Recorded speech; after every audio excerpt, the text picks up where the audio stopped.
Once again, we gather in search of the truth, dark, and mystery. It's the Drunk Turkey Show. Big development today in the investigation into the murders of 4 University of Idaho students. According to state and local officials and court documents, 28-year-old Brian Christopher Kohberger has been arrested. He was arrested and arraigned this morning in Pennsylvania. We have new details on what Brian Kohberger was doing right before his arrest. Police says a tactical team burst in to arrest the Idaho murder suspect. He was in pajamas and latest gloves, stuffing trash into Ziploc bags. Hey, greetings from the year 3000. It still sucks. This is Philip J. Fry, and you're listening to the Drunken Turkey Show. Your one stop for this sort of thing. Hit that button, like and subscribe. You know what to do, just like every other podcast. Just like every other podcast. What is up, everybody? Welcome back to the Drunk Turkey Show. I'm Daniel. Alongside with me, as always, is Big Blue. Blue, how you doing, my man? What's going on, man? Good. Just was enjoying my day off, and then I got called in, so just another busy work week, man. Another busy, a manic Monday for you on a Friday. That sucks, man. That sucks for you. Looked at my schedule. Somebody quit, so I work the next 4 weekends. So thanks to them. It's okay. Well, it's all right, Blue. We'll get through it. We'll get through it together. All of us together, we'll get through it. And while you guys are getting through it with us, please hit the like button, hit the subscribe button, ring that notification bell, do the whole 9 yards. Well, today we have I want to say a special show. There's been a lot of opinions and thoughts and theories that have gone around when it comes to the Brian Kohberger case. Myself, Big Blue, Jaime, who we've spoken to here recently. I'd stay tuned. You never know. He might be making a return. Yeah, it'll be good. Well, anyway, yeah, he might be. But there's been a lot of thoughts, theories, and, a lot of folks, especially in the comment section, will tell me a bunch of different things that I've never heard of before. And so today I thought I'd throw out an invite to a bunch of different creators, those that have the same thoughts or different opinions. And maybe perhaps today we can come together and have a good discussion for a couple of hours. Now, I have a couple of folks that I've invited to be on the panel already, and they're already backstage. These are my special guests. And first, I'm going to start off with True Crime Time. Crime Time, how are you doing, my man? How's it going? I'm good. Always good to be here. Good to Thank see you you, Daniel. I'm glad you're here, Blue. Thanks, man. Nice to see you again. Yeah, man. Thank you. I appreciate you being on the show. Appreciate you being back. Thank you again for tuning in and being here. Alongside with Crime Time today is going to be Jeff H., the sound and audio guy of the Stars. How's it going, Jeff? Great, man.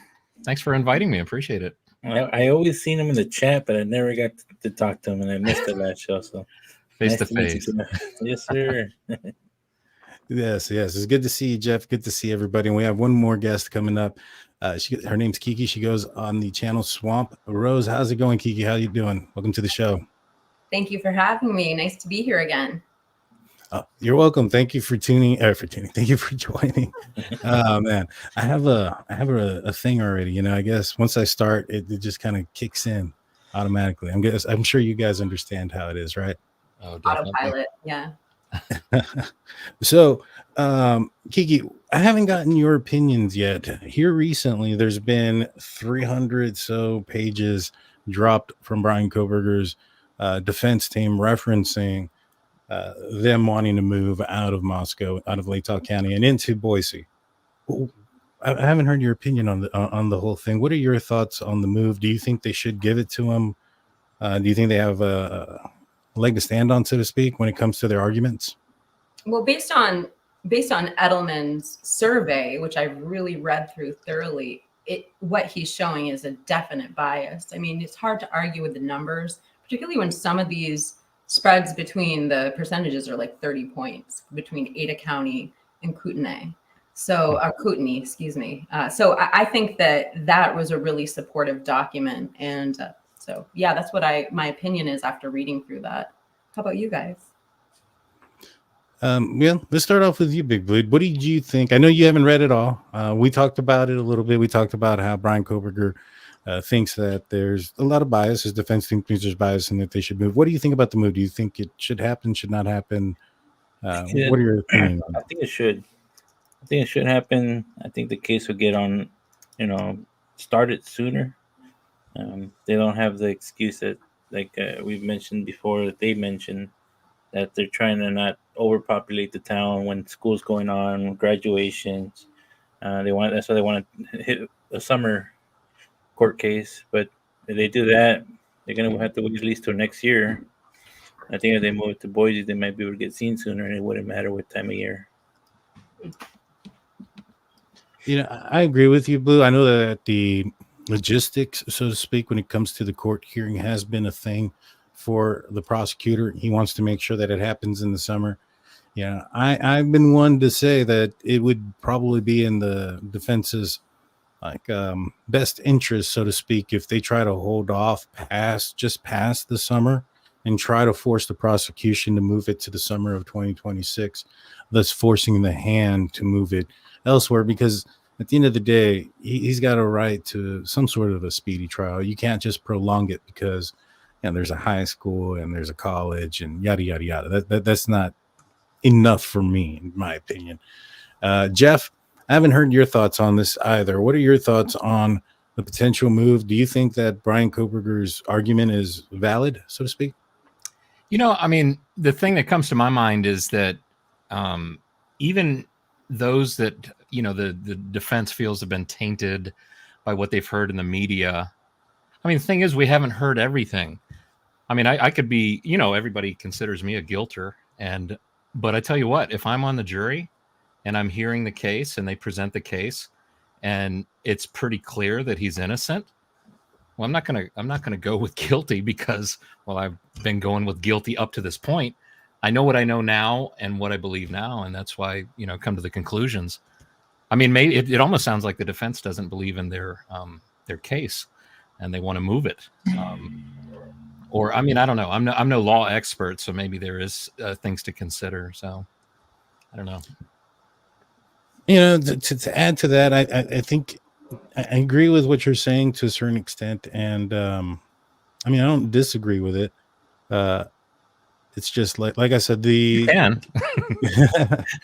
when it comes to moving it, just solely because of the reasons of what do the people know there? To be honest with you, I think Brian Kohberger's best bet is to keep the trial in Latah County. I've said that for a minute now. I think there could be some questions there within the city, especially when it comes to those that were involved in the church and that don't really trust the police. That's going on there. Moving it away, you lose some of those advantages. Like the folks in Boise aren't going to be aware or remember Stickergate or when Chief Fry arrested the pastor in an outdoor event for wearing a mask, or for not wearing a mask. I'm sorry. Those things aren't going to be, nobody's going to know about those things in Boise. And so I think that they might end up getting a situation where they could end up finding themselves with a juror or two who kind of questions whether or not the police department is being honest there or not, given the fact that they did have that Stickergate situation. And it appears that even though those officers who were accused of lying weren't really involved in this case here against Brian Kohberger, but they may have this picture that, well, if those guys did it, the entire department is corrupt or whatever the case may be. And so I think it's actually a mistake. I think they've made several different mistakes. Crime Time, what are your thoughts? Do you think it's a mistake? You think it's the right move for Brian Kohberger's defense team to move it to Boise? I think it works in his favor. I don't think they would necessarily be pushing for it if they didn't feel that the bias that they studied was gonna be good for them, right? They want it moved for a reason based off of the survey that they did, and I agree with Kiki that I think that data is valid, and there is there's a lot of misinformation. If you actually read through that document, there's all the different rumors and opinions that we've heard are listed in that document for the most part, as far as theories on what happened, and they're very aware of kind of what the pulse is there, and so I think that's why they are pushing.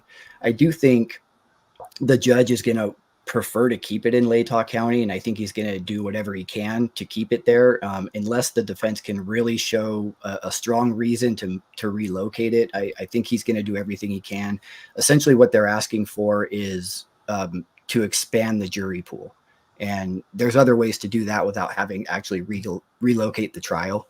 So I think that's going to be his first stop. He's going to evaluate that, and if they can't accommodate things, from what the defense is arguing with expanding the jury pool, then he might look at moving it. Don't think it's going to matter either way. I have confidence in the evidence, regardless of whether it's in Latah or Ada County or Boise.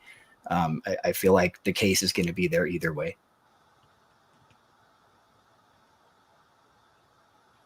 Oh, I think you're muted, Daniel. Yeah. Thank you. I appreciate that. Rookie mistake. I don't disagree with you there. Like I said, I think that if they keep it there might be that whole logistical thing. And I think that if they try to sequester in a jury into Moscow and the logistics ends up being an issue, I think that's a lesser issue than getting the jury here. If you're going to have to bring in or get another jury from somewhere else, and you're also going to have to deal with the logistics of Moscow, might as well move the trial to where you're getting the jury. And to me, I really don't care where it is either. If the evidence says he's guilty, the evidence says he's guilty. If it doesn't, it doesn't. Yeah. I do think there is something to, I guess, a sense of justice when the community is the one that ends up making this decision. It happened in their community. I mean, I'm sure that, a lot of folks wouldn't want people from somewhere else to make decisions where you reside or live. I mean, we're going through something similar to that in politics, which we don't have to get into. But and I think the benefit of expanding it is you can draw from that Latah County pool still. It doesn't necessarily eliminate the entire county, but you can also pull in kind of from the surrounding areas. You can kind of throw that net out further. And then essentially, they're pre-trial, they're going to have a jury selection that takes place. And then, so if they can, because what the defense is trying to say here is that the jury pool is tainted and it's not going to be possible to get a fair jury. And they reference the population as well. And I think they break it all the way down to about a population of 25,000 potential jurors once you eliminate the older populations who are going to get out of it and things like that. So they're just saying that, hey, we can't put together a fair jury out of this small biased community in Latah. But if you can kind of widen that area out, keep some of that community in there, that could be a possibility. One crazy theory that's in my head is they're doing this for this case, right? But there's one city here in Texas that's going through a big court case where they're trying the Uvalde shooter, the first responders, the police officers that showed up in the same city that nobody likes them no more. So they're coming pretty hard on them, and they're getting some good charges put on them. I wonder why they never asked for a request to go somewhere else, but I get where they're coming from because of that. Like if they had that much hate towards them, then I would definitely move the court. Could I add one more thing too when it comes to venue change, which I thought was interesting, and I hadn't heard it until that 319-page document, that memorandum that just came out. But on page, I think it was 22, there's a write-up that talks about how if Chief Fry gets elected, it would cause a conflict of interest in Latah County, because he could be part of jury selection. His duty would be part of jury selection.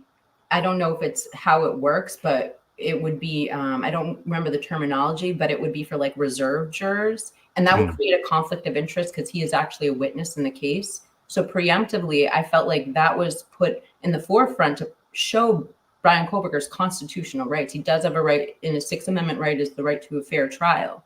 And if a conflict of interest is present, why not address it now and move it to Ada before, if and when Chief Fry gets elected and that conflict is created? I don't know what your guys' thoughts are on that, but I thought it was really well written in the document. I like that. I agree. That's a great catch, and I think that actually has more weight than the other data that they presented in the document. You know, just that conflict of interest that you called out. That's where the judge is going to come into play, and he's going to have to make that decision. He's going to earn his money as a judge, right? Right. You know, that's something I'm not very familiar with at all. I've never had to deal with that in my time in law enforcement. I never worked in a elected official capacity or with elected official capacities, or those that are elected. I'm sorry. But I also think that this probably wouldn't be a uncommon issue. I'm fairly certain that something like this has probably happened in the past. And I'm wondering what president has, or what they have as president right now on that type of situation versus, you know, trying to figure it out, whether or not, you know, they should move the entire case solely because of that. I wonder if he could, you know, assign certain duties. That way he wouldn't be involved in certain type of duties when it comes to jury selection and things of that nature. Is that, you know, I wouldn't be surprised. I mean, well, obviously a sheriff has been a witness to a crime before in the past, you know, whenever a case has occurred in the county. So I'm not sure how it would really make a difference. I agree with you on that there could be precedents in the past, but he chose to run after he became a witness to the case. So he put himself into this position. And I mean, it's a good question, though, regardless of what the outcome is. We have to protect the deterioration of our society, and that means upholding our rules and our Constitution and making sure people do get a fair trial. So, and it is, you know, like I said, it was something done after they charged him. Right. And I don't think that shows any ill will intent if he's deciding to run for a certain position, whether it's now or before previously. I mean, he may have had that thought already in mind, or that plan already in motion prior to, you know, the murders happening. And, you know, just because the murders happened doesn't mean he can't move on or move on to the next step in his career either. Just because he's done this. There's been many a times where in law enforcement, an officer has moved on, whether it be from city police to federal, and has done something completely different. Then they get subpoenaed and have to come back in and still take care of whatever business they had before. And so I don't know. I'm not necessarily thinking that should hold any value or weight in the decision on whether or not to try Bryan Kohberger in Latah County. It just doesn't seem. I mean, to me, I think that if that was the case, that any time a sheriff deputy would have arrested somebody in Latah County, then that would have been a conflict of issue, because the chief of police or their sheriff, you know, has certain responsibilities involving jury. That doesn't make any sense. You know, one thing with I was watching a lot of the interviews with jurors from the Daybell and Vallow trial. I mean, I get this sense, at least with them, that the jurors take this very seriously. And I see no reason. I mean, it's in the same state. See no reason that these jurors would, you know, also, you know, do the same. What do you mean? What do you mean? And well, and just that, you know, if there's any thought that, you know, that they could be swayed, or like, you know, I don't know if Chief Fry could, you know, wink at them and there's like, no, we got this. You know, I don't know that, and that's not I'm saying Kiki's getting at it all, but that the, I just think that they will take it very seriously. If, again, it goes back to the point I was making earlier. I think that even if somebody does know about the case, does lean towards one way or the other, I think as the evidence is presented, and I assume, you know, by both sides that are capable, you know, qualified, that the truth will. I mean, maybe I'm naive, but I think I really think, at least in that, seeing the way that they take it very seriously, at least with those other cases, that, you know, they would do the same here. Yeah. Can I just? Yeah, I totally agree. Oh, I'm sorry, Daniel. I didn't mean to cut you off. No, it's fine. It's fine. Go ahead. All day. I'm sorry. Go ahead. I was just going to say, the thing is that I believe in people too. And I believe most people are good.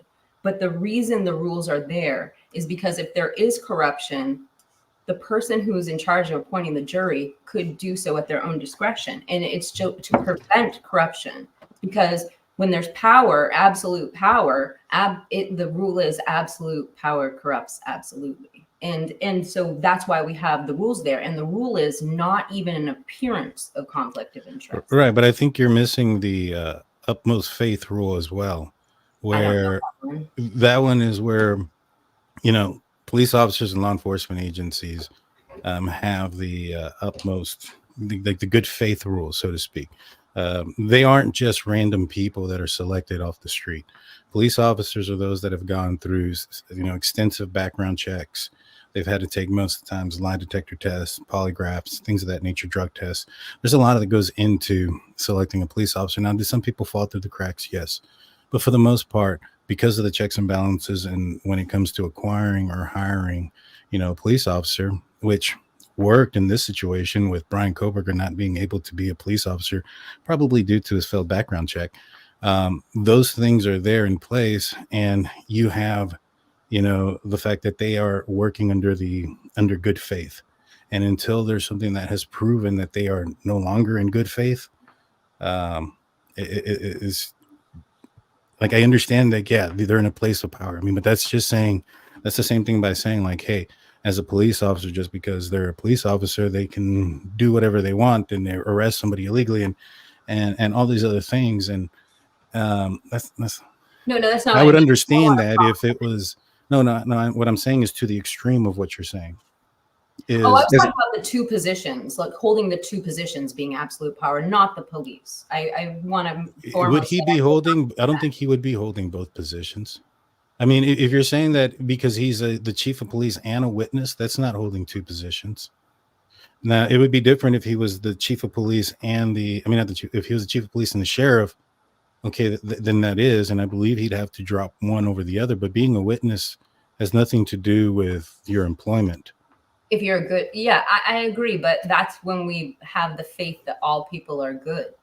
And I understand. What was the rule you told me about just a moment ago? I had never heard of before. It's good faith that officers are. It's the good faith. Like if whatever a police officer does is in good faith, and if there's some kind of like if you're doing it in good faith, it's this has been about 20 years since I've had to go through it, but it's like the oath they take. No, it's not necessarily the oath. It's just that like your word, like if the word of the police officer is usually taken more than the word of a civilian. Like for instance, if somebody gets pulled over and they've given a citation and the camera doesn't work, and or this is before cameras or whatever the case may be, or you know, that's a bad example because there's cameras everywhere. If an officer is off duty and he witnesses something, and whether it be like a drug deal, and he stops it and does an arrest there and detains somebody until police come, and let's just say in the midst of this, the suspect disposed of the drug somehow, whether he ate it or whatever the case may be, because of the officer's, you know, position and whatnot, they're gonna believe him over the other person. It's gonna be a he said, she said, but they have more say, and there's a little bit more to it, to be honest with you. But like I said, it's something I'd have to go back quite a bit to remember and not have it right in front of me. All but right. I just want to say I gotta get going. Thank you, everybody. That way I can also make some room for the panel because I take a room with two people. So it was nice. It's good seeing you, Blue. Guys, bye. You know, Daniel, I think there's another layer here. This is a capital case. So there's, you know, a grand jury it wouldn't get to the point where it is, where it's going to be going to trial unless a grand jury had ruled that. And so there's certain types of cases that the courts are aware of, especially high profile cases. So when you talk about something infamous like this, they're going to try to protect normalcy as much as they can, right, within this. And so they know that this is a high profile case. There's going to be opinions out there. There's been cases like this in the past that haven't always moved as far as relocating to another county. But it's a capital case, and capital cases have a rule that says, you know, before you can stand trial, a grand jury has to review that evidence and determine there's enough for you to stand trial, just for that reason, because cases that have this much awareness, and they're often public, most, hopefully they're public, there's an expected amount of, I guess, public scrutiny on the case, right? That they're going to have to overcome. But I think we forget that this has been reviewed by a grand jury, and they've determined there's enough here for him to have to even stand trial to begin with. And now the defense is kind of saying, well, wait a minute, everybody thinks Brian's guilty. If they had polled the population in Latah and 70% of the population said they thought he was innocent, would they be pushing to have it moved now? Or, so I think it's interesting that they're able to kind of get a pulse of the community before requesting the change of venue as well. Yeah. Well, I mean, yeah, I'm not sure if, doing the survey before they asked for it was the wrong thing or the right thing. I don't think there was anything wrong by it. It sure doesn't appear like it's worked in the favor of the clients that guy has done it in the past. I think all of the persons who he worked with that did that, the guy that did that survey, all of those defendants were found guilty. So it doesn't work. It didn't seem like it worked. And I looked up the good faith law. It's an honest belief on a purpose, per faith, a performance of duties following fair dealing standards, lack of fraudulent intent, and absence of intent to seek an unconscionable advantage. So what it's basically saying is that the person that is in this position isn't just like some random person. There's somebody that has been checked and valued, the whole 9 yards, background check, the whole, like I just said, everything. Like I said, there are some people who fall through the cracks, obviously, like in every other profession. But because of this rule here, unless there's some sort of proof that there's malice intent on him being in that position, just the fact that he could do something isn't enough to restrict him from his powers or anything like that, or be punishable or change the venue of this location. Because again, if this crime would have occurred in the boonies, let's just say they would have found the bodies outside of city limits and Moscow city limits. Well, the sheriff would have been the one that would have been called to that scene. He would have been exactly in the same situation that Chief Fry is in and could be in when he becomes the sheriff. You know what I'm saying? So I don't understand where the conflict truly is, to be honest. But I'm going to put in the chat already. We're going to allow some folks to come in. They're gonna have who comes in. I want them to be a creator, so not just anybody's gonna jump up here. But I did put it into the chat, the link to get onto the show. So if anybody wants to jump on that is a creator that has an opinion or thought, come on up. So Kiki, what is your thoughts on Cy now after everything that has gone down? He's gone. He's testified. He was supposed to have said something about the Floyd cannabis shop at his testimony, apparently, as he testified in his last hearing, that the defense or the prosecution had handed over some more evidence, some more plots, I guess, and he never brought up the Floyd cannabis camera and the possibility of Brian Kohberger being in that vehicle. What are your thoughts now, given some time that has gone by? Well, Cyria's testimony was one of the most jaw-dropping things I've heard. I can't say that I know what to think about it because a couple of things were said. Number one, he said that his opinion is subject to change if he has more thorough information. But just hearing that he's an expert and BK wasn't there according to his data, how can you unhear that, or that he possibly wasn't there? So, well, he said that his phone wasn't there. I don't know if the probable cause ever said that his phone was there either. That's a good point too, but I will say his testimony made me stop and think that maybe I need to wait till trial before I form opinions on all of this data. We're not seeing a complete set. He's only going by the casting as far as I understand. I don't know. I should know better, but I don't think it includes all of the metadata of the phone. So I think that the testimony is going to be so much greater when we see exactly what he has to present. And just like everyone else in America, hopefully, I'm going to wait to form my opinion until the general public, at least, until the trial, when I see the evidence. Right. Well, there was a lot of smoke and mirrors with his background. I mean, that was a long story. But outside of that, I think his main issue was the fact that there wasn't test data between Pullman and to Moscow, and that they wanted to know how Brian Kohberger's phone or whoever's phone would have acted traveling from Pullman to Moscow, and they wanted to know how the phone would have acted from inside of the house. They wanted to test data from inside the house and out to outside of the house. They wanted to know inside the house. They said that they had test data from around the neighborhood, from around the house, but not inside the house. My question to you, Kiki, is if they were to do that, if they were to go and get this test data from inside the house and from Pullman to Moscow, what is it that they're going to compare it to? Because according to the information that we're aware of, Brian Kohberger's phone wasn't connected to to any towers while he drove from Pullman to Moscow, or while he was allegedly inside of the house in Moscow.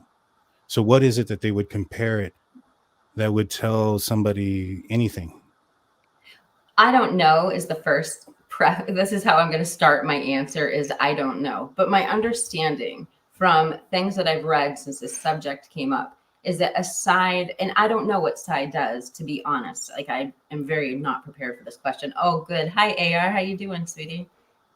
Good evening, all. Hey, thank you, Daniel, for letting me up. I hope everybody's doing well. Yes, hope you're doing well. Hope you're doing all right, my man.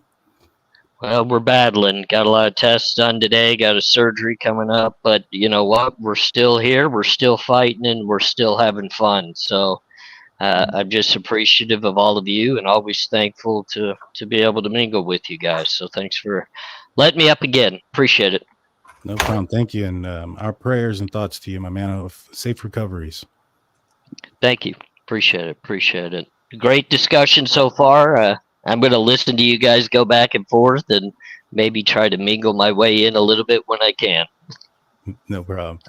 So yeah, Key, when he came to going back, because I listened to his testimony a few times, and I was like, okay, you know, despite what he's done and how he's done it and whatever the case may be, you know, his argument is that Brian Kohberger's phone doesn't put him there, but doesn't put him anywhere else.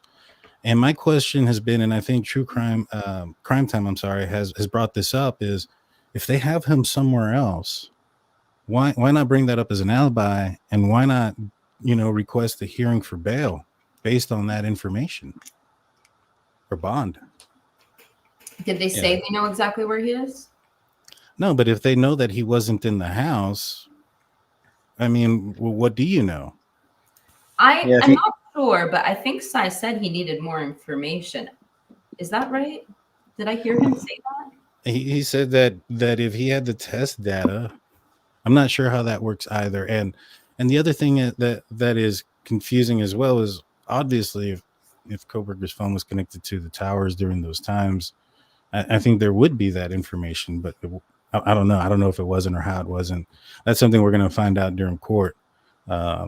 I would suspect that they have, you know, figured out if Brian Kohberger either turned off his phone manually or if he put it in airplane mode manually, because those things would be tracked, right? I mean, those are buttons you got to press. And so it's not like back in the day we can just pull the battery out. You know, those things don't exist anymore. So the only thing is, I mean, unless he put it in like an aluminum foil bag that stopped the GPS and everything else, it's a dark bag. You can buy one on Amazon for $10 or make one with a Ritz chips bag. It's pretty easy. Crime Time, what are your thoughts, my man, on the subject? You know, I was going to say, just briefly, I think Kiki and Jeff actually were saying similar points in regards to trusting the system and hoping that the system works properly in regards to the jurors and fairness. So I definitely agree with that. Now, as far as the cell phone data and Cy Ray and his testimony, I think he's an expert in that field, but with many cases, you have experts on both sides. And I think it's hard to make a determination pre-trial without seeing what's being presented by the prosecution. And I mean, the things that they're bringing up and pointing out might not be that valid in the big picture of the trial. And so, you know, there might be things there that he's seeing that he believes could be exculpatory, but then he is reserving the right to change his opinion once he sees more data. That tells me he's kind of on the outside looking in for the most part, because he hasn't seen everything. He hasn't, he doesn't know what they're going to present. And so I think his testimony is going to be valid to an extent. It's going to come down to, how credible he is and how effective he is with offsetting what the prosecution presents. I reference an old case back in early 2000s. It's the Danielle Van Dam case, and they had found her body, and there were bugs on the body that were at different ages and phases in the cycle, flies and things, and they can tell how long a body's been there based off of that. Yet you still had two experts testifying that no, she's been there for 7 days, and then you had the other one saying no, she's been there for 3 weeks. And it kind of comes down to, who is more impactful and kind of has the better evidence backing up what they're testifying to. Yeah. What about you, Jeff? What are your thoughts, my man? I'm curious to know who would be the opposing expert on the prosecution side. I mean, would they call in, somebody from the FBI? It is. Okay. Well, then if that, and that's the case, I mean, is that also a reason that Cy might make a statement like that stands out to me, like to make a statement to leave room to be incorrect? I mean, I don't really know why that was necessary to say, unless is it possible he realizes he could be up against the FBI, and unless it's just that, he truly does feel like he doesn't have enough information to be 100% sure. Now, what percentage sure is he? I don't know. I know there are some that, really believe like whatever he says, he knows exactly what he's talking about. We got this. It's in the bag. I don't know. I don't get that sense from him. From now, I haven't watched everything that he's, put out on his YouTube channel and everything, but I don't know. I'm really not sure about that. Well, I think the FBI guy, his name's Nick, right? Nick Balance, I believe is his name. Agent Nick the Balance. same agent from the Daybill trial. Yeah. He testified in the Daybill trial. That was also a death penalty case, and his testimony went real well, I guess. I mean, they used it, and it was in Boise, so it wasn't. It's another thing that's stacking up against the defense, but. And take this for what it is, because it was a Secret Service, and given their most recent failures, Detective Maury was recognized by the Secret Service for his work in with cast and pinging and locating and all this other stuff. And it started with his work that started in 2022, and that's what they're recognizing him for. So I can only assume that a lot of that is probably what and he may not have done the work in the Bryan Kohberger case, but he was used for the grand jury. I don't know. I think they got their T's crossed and their I's dotted on that situation.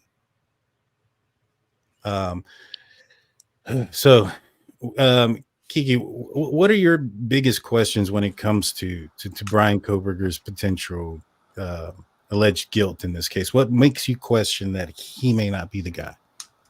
I mean, I always try to maintain the position of, like, say, an independent journalist and try to be objective with the information. But there's a couple things that bother me about the case, but I think the thing that most bothers me is the exploitation of it in the media, and the fact that Bryan Kohberger is being tried in mainstream media and in social media. And I don't know what the answer to that is, but I know that it doesn't feel right the way that his case and his crime are being explained in writing to millions and millions of people, and now soon to be a docuseries on Amazon Prime and a new James Patterson book too. It's just interesting to know what the professional standards are. What is it?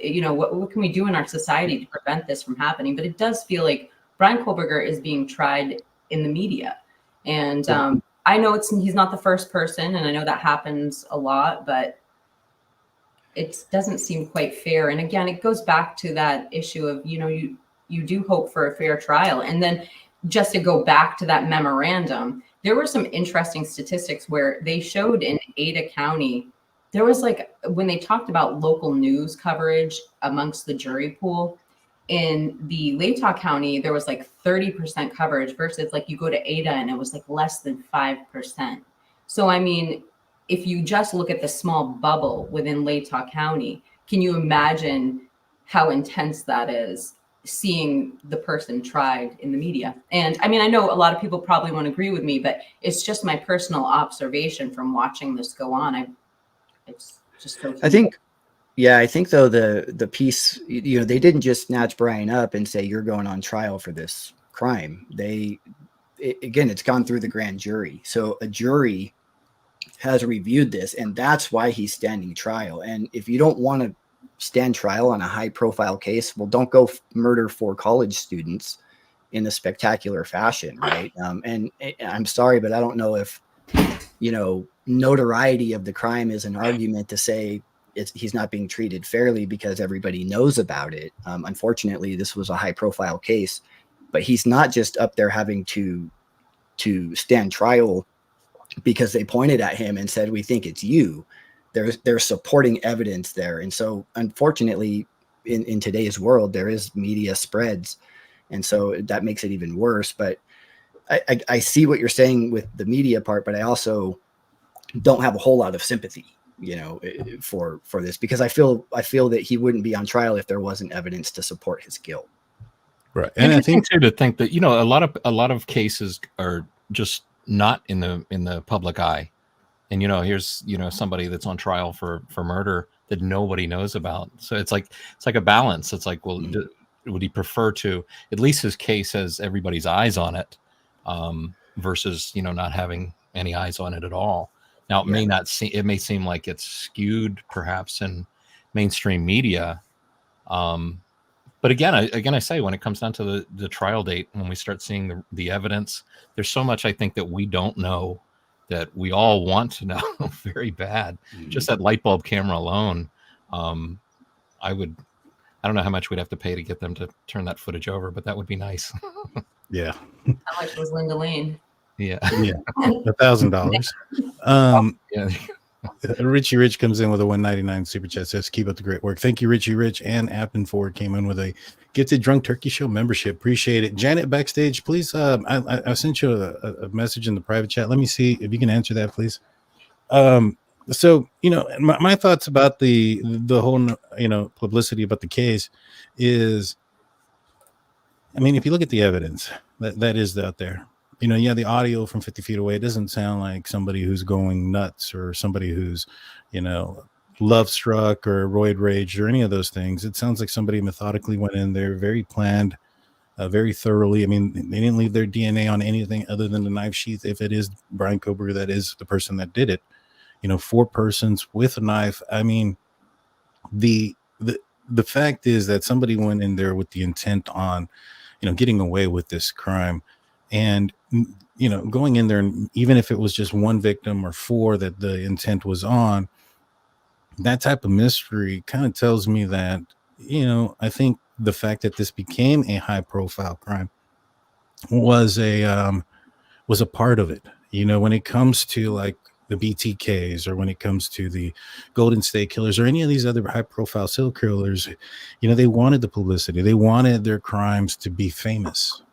You know, they reached out, they did things, you know, in efforts to do so. Now, I'm not saying that if that was the case in this scenario that somebody reached out, but just the fact is that if you didn't want it to be a high profile thing and you just wanted to feel what it felt like to commit a crime like this, you're probably going out there and selecting somebody who, you know, is a worker of the streets or a drug dealer or somebody that's homeless. That's not going to be something that's going to turn in to the biggest spectacle that in true crime this probably since Gabby Petito, you know. And I think that played a huge role. And if Brian Kohberger committed this crime, I think the high profile aspect of it was a component to it. Well, regardless of who committed it, I think that was a component to it. And so, you know, you lie in the bed you make sometimes.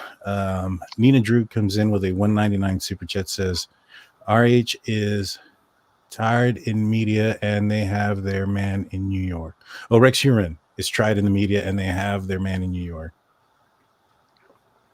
So Yeah. let me ask you, Daniel, just kind of listening to everything you have to say, and you make some very valid points. You really do. But Brian Kohberger, if he's trying to accomplish the feats that many of these serial killers have accomplished, and let's just say they did accomplish it, Ted Bundy and the Golden State Killer accomplished just notoriety and, the forever remembrance as one of the best known serial killers alive. You're talking about a young man that moved from the East Coast where he had so many opportunities for full-blown notoriety to go to the Northwest, University of Idaho, Moscow, Idaho, the land of nothing. I've been around the area, trust me. I was going to go to college in Pullman, Washington for the Cougars and play golf. I still remember the 9-hole golf course. I still remember the whole area, walking down, getting the beer, and we weren't even old enough to do so.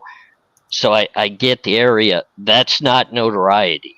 And I just question in the back of my mind, I have two thoughts about Brian Kohberger when he raised the question, what would give somebody the doubt that this young man would be the one that could do this? One, my first question would be, how could somebody be so stupid to do all the things that actually got done wrong in this very case? I mean, the cell phone, all the stuff that could potentially be wrong, driving your own car to a scene you don't even have to drive to. That's stupidity. That's not somebody trying to get away with a perfect crime. That's not somebody looking for notoriety by committing a crime that stands out. That's just plain stupidity. And then to even back that up even more, what would be the motive? He had opportunities. Let's just say the young female that he supposedly broke into the apartment and rearranged things and got on her radar, that could have been an actual casualty. There's so many other people that could have been his target. Why these four? And I'm not getting into a lot of the crazy angles I hear going on out there. That's just not me. That's not where I'm going with it. But in common sense wise, I look at it coming from a background where I've put myself into positions to where I had to try to commit a crime and get away with it because I don't want to go sit in jail just like anybody else. I don't want to go sit in jail, but I did enjoy committing the crime. So I had to figure out how to do this and not get caught. And nothing adds up in my mind, and I try to look at it from different angles, to someone like Brian Kohberger kind of sliding into this position in the way that many are making him out to be this notorious, murder. This just isn't the place that would have been accomplished. And it did get accomplished, but I just don't see that was the intent behind if he was the one that did it. And that kind of tends to make me shake my head and say, I just kind of wonder. I've got some doubt in this. So, Well, I'll answer the first question that you have with a question is, if he did so many stupid things, why are you surprised he got caught? I mean, I think that's the biggest thing in the world is somebody did kill these people. They left the sheath. They left the sheath. Somebody drove a white car without a front license plate there. Those things happen.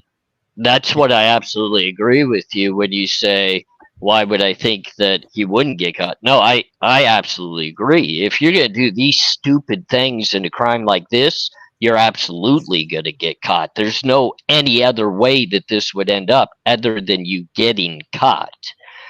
Most cases, you get caught either way.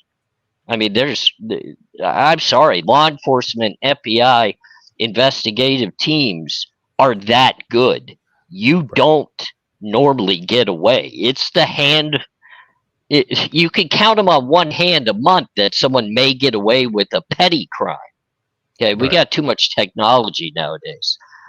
As you probably know me, I'm sure you've seen some of my work. Mm-hmm. I just hold the system step by step. Let's do it the proper way. If this is the guy and you got him, great. That's what we all want. We want the right person off the street, never to do this again, never to hurt anybody ever again, and to pay the dues for what they've done. That's what we all want. But Right. we also want everybody that could be accountable held accountable. So at the end of the day, maybe my doubt is I just don't think it comes down to a Brian Kohberger. Could Brian Kohberger be tied to something? That you and I could probably debate, to where I'm going to side a little bit with you that he has something in this. Right. But I just don't think it's solely. I just don't think he's capable. And that's just from my own opinion and my own experience. I just don't think he's capable. Well, I'll tell you some advice. Don't underestimate anybody's capabilities, because you would be surprised for a lot of folks. But to go back to what your initial questions were, at the same time, he had opportunities with other people, but one of the motives that I honestly think, even though he made some stupid mistakes, making dumb mistakes and what you're wanting to accomplish are two different things. I mean, it's not like he purposefully made some dumb mistakes thinking he wasn't going to get caught. In fact, the dumb mistakes that he did make didn't necessarily get him caught. It wasn't his phone that got him caught. It wasn't, him turning it on. It wasn't his car. The license plate didn't get him caught. None of those things got him caught. What got him caught was the DNA that was left on the sheath. Everything else was just the cherry on the top that kind of pointed into his direction. So he did make moves and things that would have alleviated or eluded the investigation. And why not go on the other means of opportunity? Well, one of the things is he wants to get away with it. So if you're going to attack somebody that you're connected to, that's one real fast way to get caught. So you're going to go, if the motive is to get away with it, and if we can look at this crime and see that somebody went through a lot of planning into this crime, regardless of whatever dumb mistakes they made, they still went through a lot of planning. Rex Humerman went through a lot of planning. We've seen his blueprint. It didn't seem like he was, he may have been book smart and this and that, but he made a lot of dumb mistakes too. And so, just kind of going back anyways, if he would have attacked that girl that he broke into, or that girl that he's talked to, or one of these people that he knows from somewhere close to him, he would have gotten caught in that much faster. One of the main reasons that he eluded this investigation as long as he did was because of the fact that he probably chose somebody who he was not following online or had any connection to him, and from a town over. I mean, if we go back to BTK, did BTK associate himself with his victims, or did he see them from afar, study them, do what he needed to do, and then go and commit the crime? Now, BTK was also 28 years old when he started his crimes, and he also took out the family of 4. So, this isn't something that is uncommon or something that is, never happened before. There's quite a few instances where some of these things have occurred. And then, you can look at Brian Kohberger's past, and you can look at all the things that he has said about his feelings and his lack of remorse and those type of things. And those are all other indicators and clues that, hey, you know what is the likelihood that this person who has those lack of remorses and lack of remorse and feelings is also out at that odd hour of the night during the time that the murders are occurring? And what are the chances that during that odd hour of the time that he's out when this murders are occurring, that his phone is going to be off, and that the murderer is going to be using his vehicle, and that the murderer also has a front license plate missing, and that the murderer also matches his height and weight, and that the murderer has Brian Kohberger's DNA on his car in his murder holder weapon holder. I mean, there's a lot of chances there that really don't point to a lot of different places, to be honest with you. So you're saying there's a chance. But I mean, at the end of the day, I agree with a lot that you're saying, but now we're starting to compare in your mind. We're going Brian Kohberger compared to B2K because the professor was engaged with B2K. So now Brian was under that. There's so many ties to this that people are trying to utilize. And Brian Kohberger is a 28-year-old PhD college student that is now on trial for the rest of his life. And everything anybody has ever stated about his demeanor, the narcissistic behavior, the stalking, anything that goes into this is false. How do you know that? So now, how do we know? How do you know it was his car at the scene? Show me a license plate. You know what he Show did me do? a picture. You know what he did do? When you go and watch the Linda Lane footage, which maybe the audio, I don't know how true or real the audio is from some of the stuff that was released, but what you do see is you see him back up. You see him turn the wheel real hard and then turn left. Now, obviously, Brian Kohberger's defense team isn't going to argue this because this doesn't favor his defendant. But didn't we all see, law enforcement collecting tire marks and tire pieces from the ground?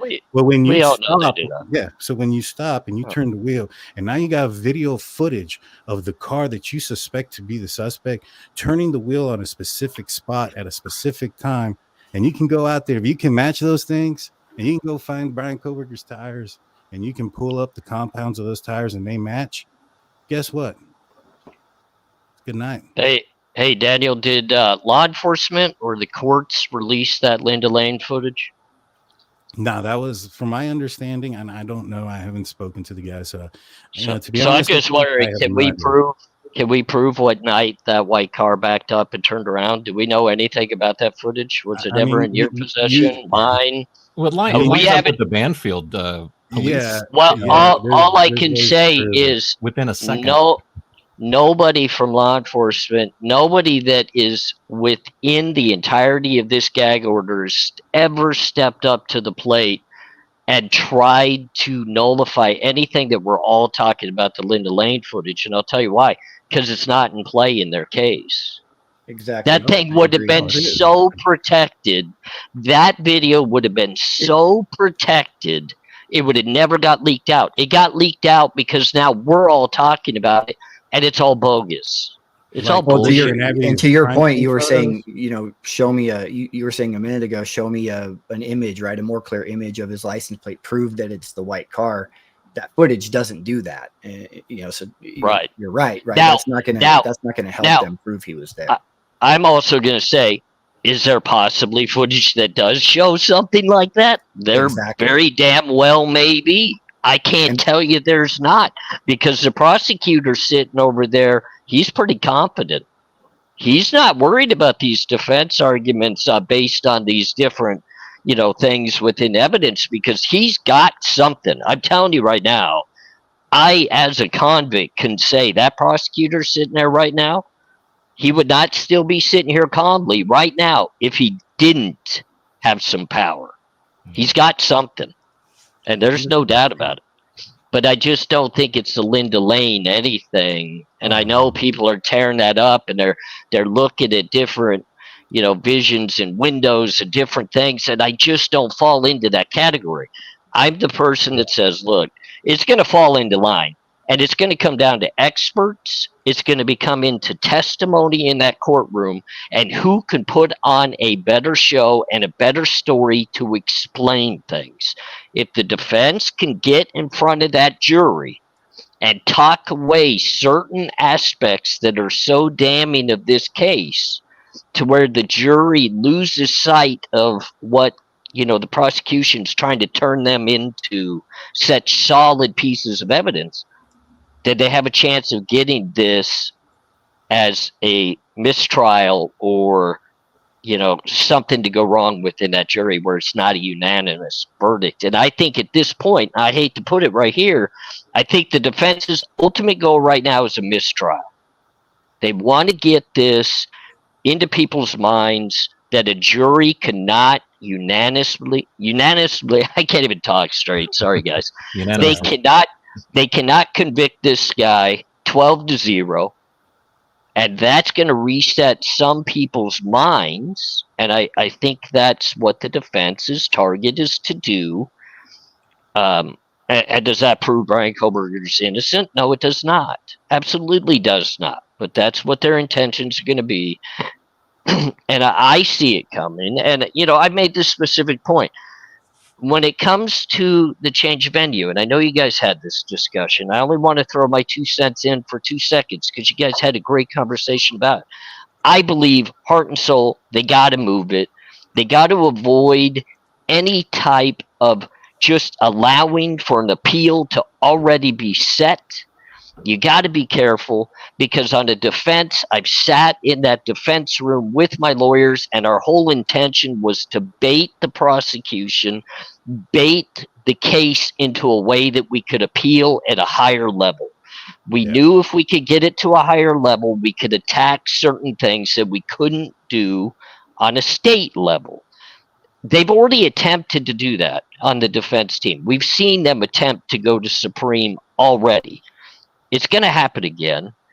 And that's where they want to fight this case. They want to fight it on the Supreme level, because that's the chance that Brian Kohberger has to possibly get out of this and go home.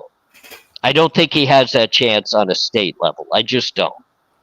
I mean, whoa, what happened? Mic drop. Yeah, mic drop. That wasn't me. My hands were down. I promise. I was about to answer him too. Well, I hope you come back, my man. Yeah, no, I understand a lot of what he's saying. It's just, we don't know yet. We can argue back and forth whether or not this is real, that's not real.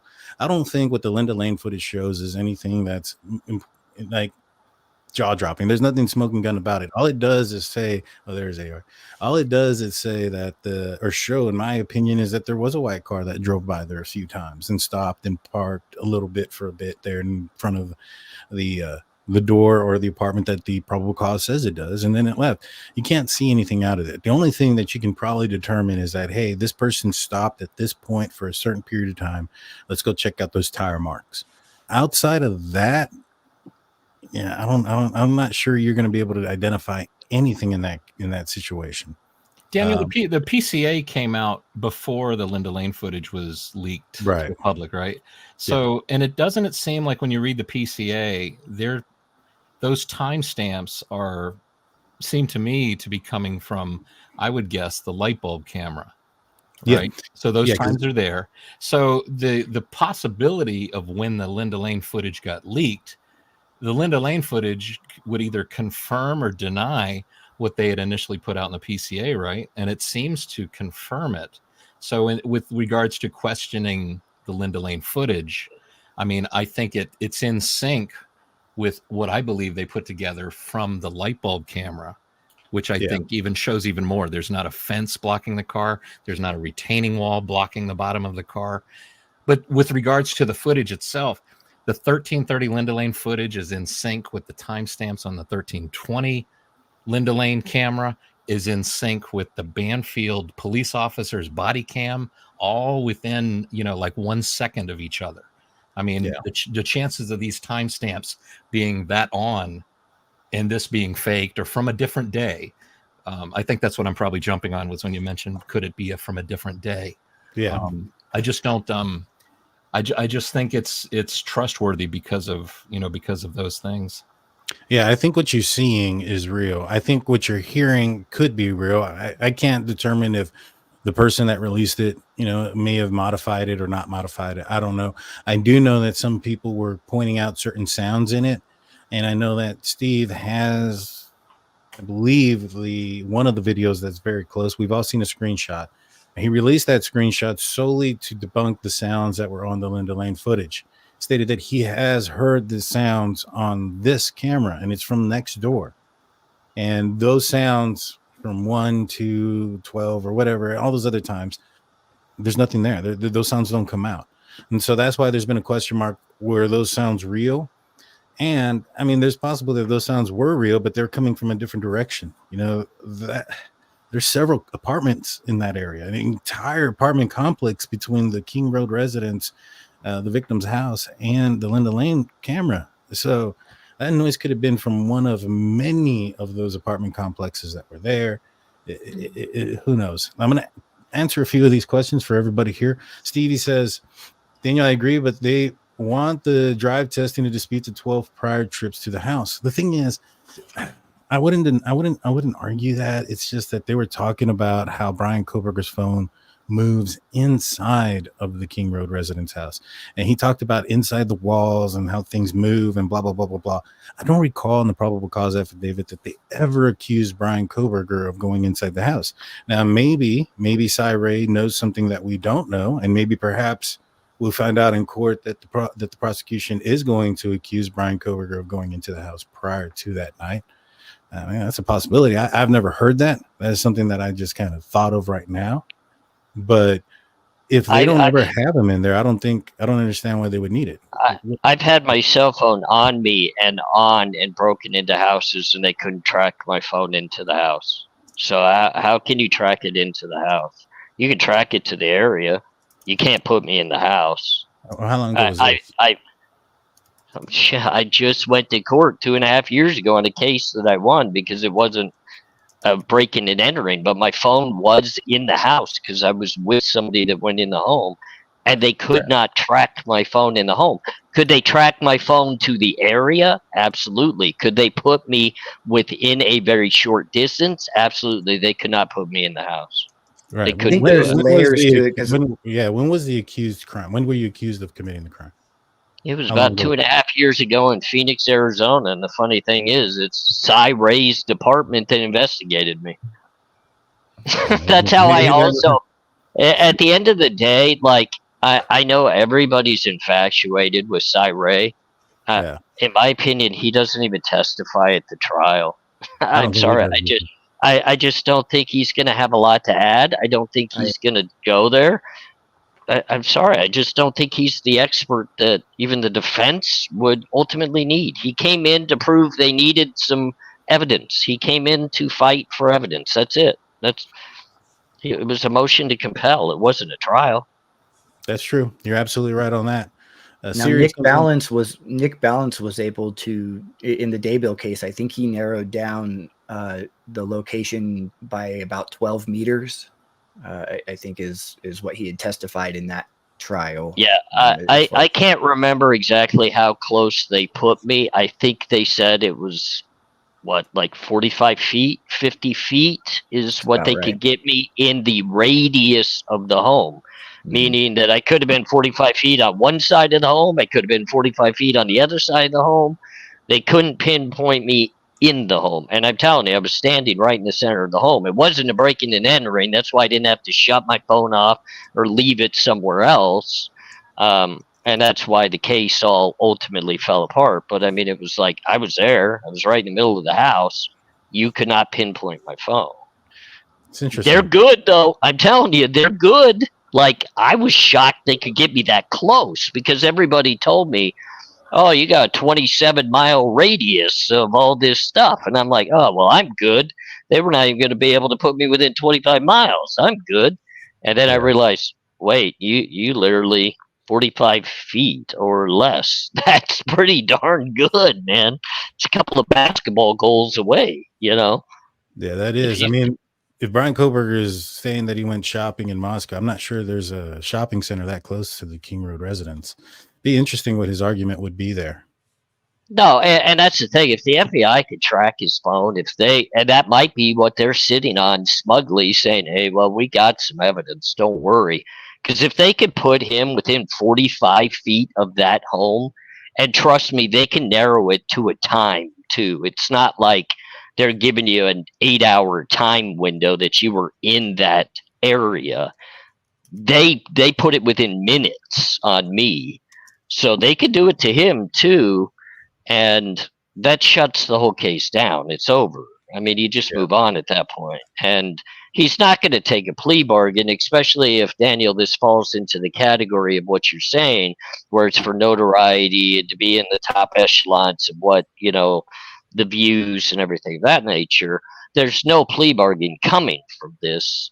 This isn't a Chad Dorman situation that happened today, you know, to take a plea bargain to avoid death penalty. In this case, I mean, it's known within the criminal community.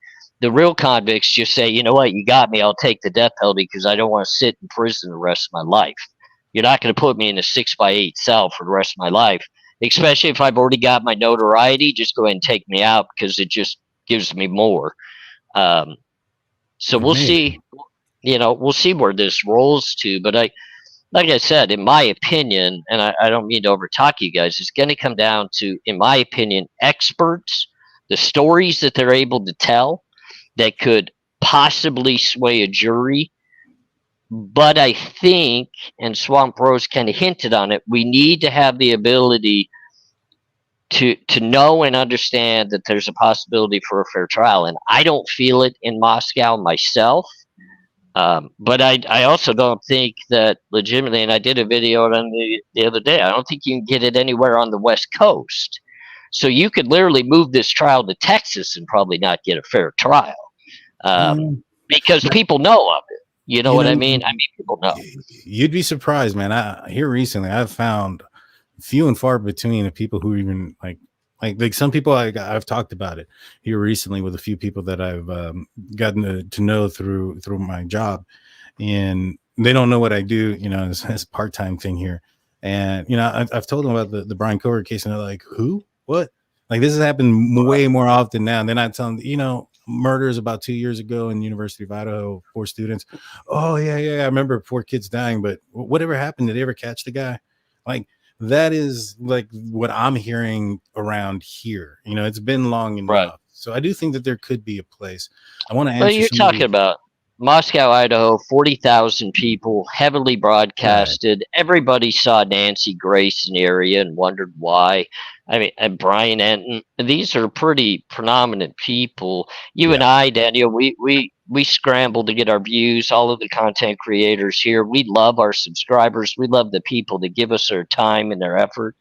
But we're not well into the millions of people that watch us daily. No, just saying.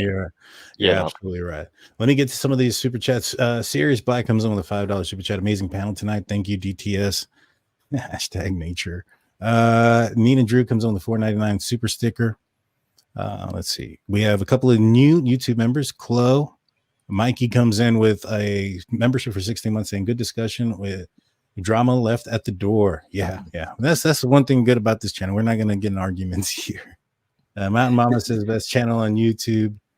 And Canadian True Crime Buff comes in with her 16-month membership comment saying very refreshing panel. Love the diversity amongst. Thank you. Appreciate that. This would be a great jury. Yeah. Right. This right here, in my opinion, guys, this is what it's supposed to be. We don't all have to agree. We don't all have to think exactly the same, because if we did, this would absolutely suck. Nobody would want to watch us. We have to be able to respect each other's voices, opinions, thoughts, and the way that we carry ourselves. I'm only going to engage myself with people that can carry themselves the way they want to be treated, back. And I'm tired of the negativity. I don't have time for it anymore in life. I got a battle ahead of me that I'm going to take full on, full strong.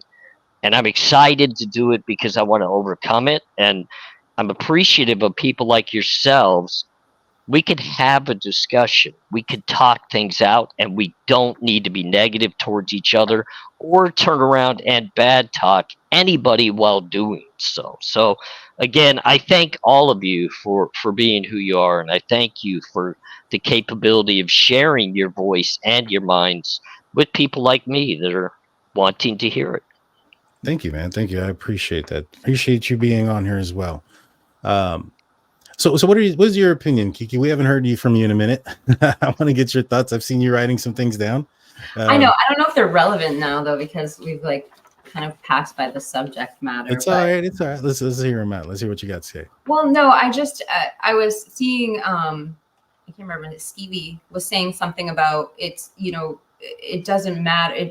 His weighing in on his guilt makes no difference of his innocence or guilt when it comes to trial. And I agree. It's not that I'm saying that laws were violated. I'm just saying that it's definitely, you can't pretend you don't see the media circus surrounding it. And I recently had a really talented and world famous author on my channel, Dr. Kathleen Ramsland. And you guys were talking about BTK. And she has probably written some of the most detailed and extensive books on him. She has done criminal psychology. she's a professor of criminal psychology at DeSales University. And so she uses her expertise, and she interviewed him and she wrote several books on him. And I brought up a point to her about just in general, true crime writing and how we go about our true crime.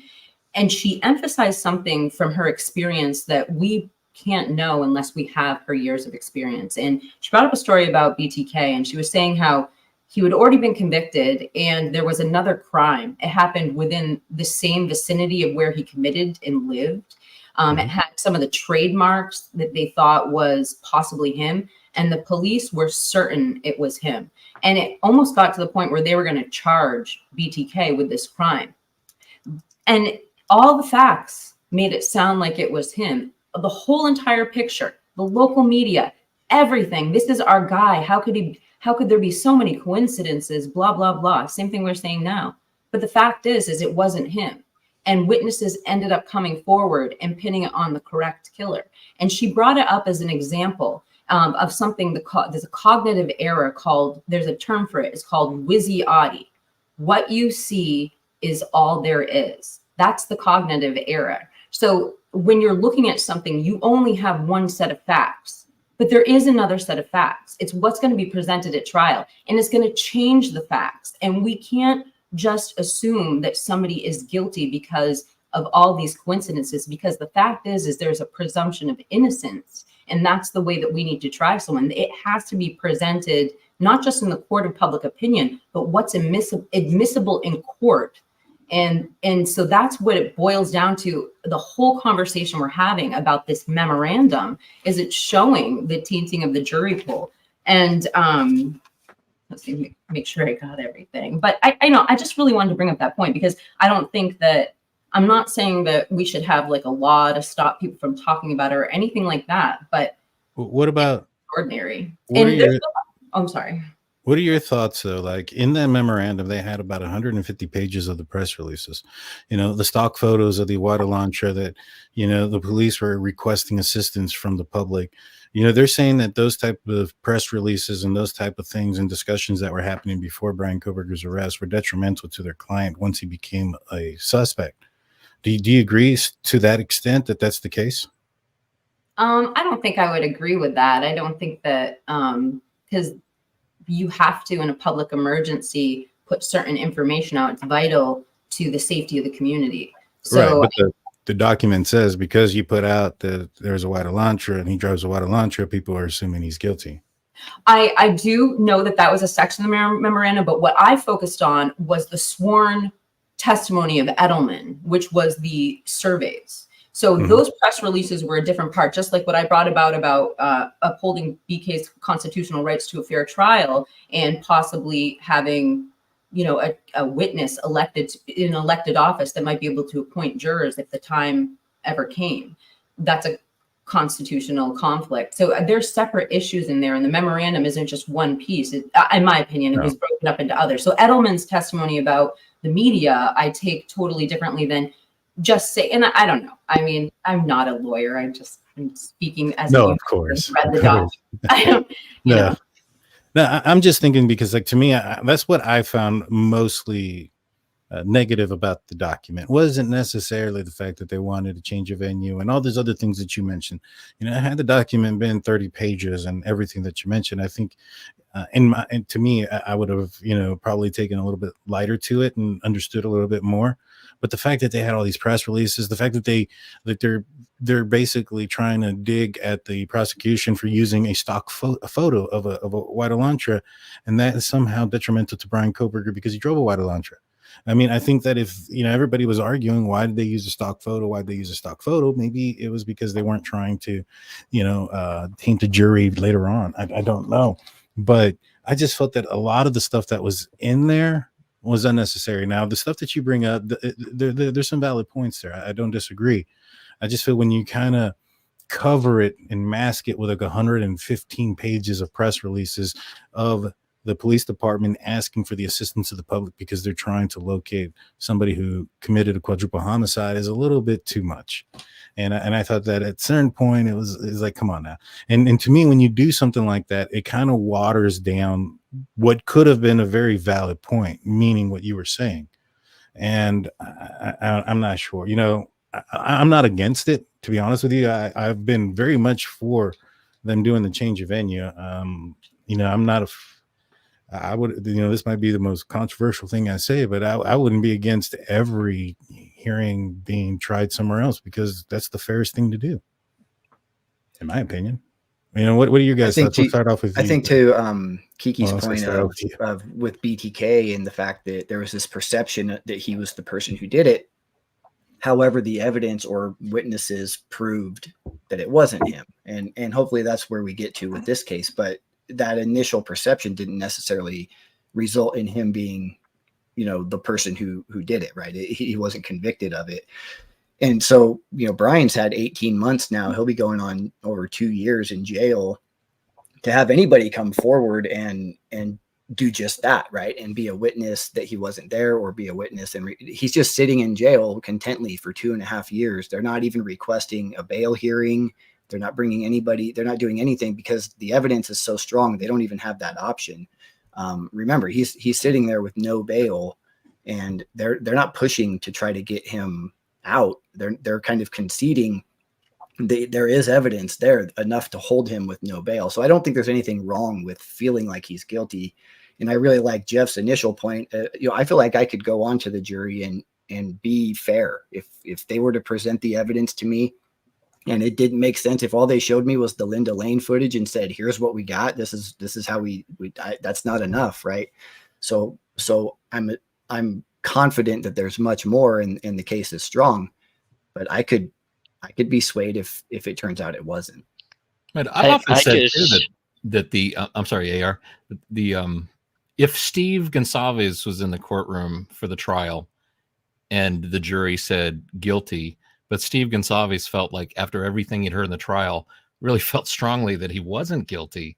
I mean, I don't see Steve Goncalves just being, that's fine, we'll just take this guy. I mean, I see him standing up saying, wow, this is wrong. I mean, I a long time ago, I edited a piece actually for Nightline, for ABC Nightline. It was about a guy who went to, he was in jail. He was like a teen when he went in, was in jail for like 20 years or so. I mean, he came out with gray hair. But I remember they interviewed the jurors, and I remember this woman with her Southern accent. She said, I have just witnessed a kangaroo court. And, you know, I mean, so it's possible to, you know, that they get it wrong, but I think it's so obvious to this juror that it was like, this was wrong, this was messed up. But so what I guess what I'm trying to say is that, yeah, like Crime Time is saying, you can be convinced during the trial, and you can be convinced, you know, either way. I mean, it's if it seems like well, the thing is, it's gonna be broadcast, right? We're all gonna watch it. We're all gonna see it play out. And you know, I would like to think that if he is found innocent, and he is truly innocent, that we all accept that. And, you know, who knows, maybe he goes on to write books about being accused of a crime he didn't commit. But it just seems to me like, what are the chances you go, I'm going to get my car, I'm going to go to Wawa Park tonight.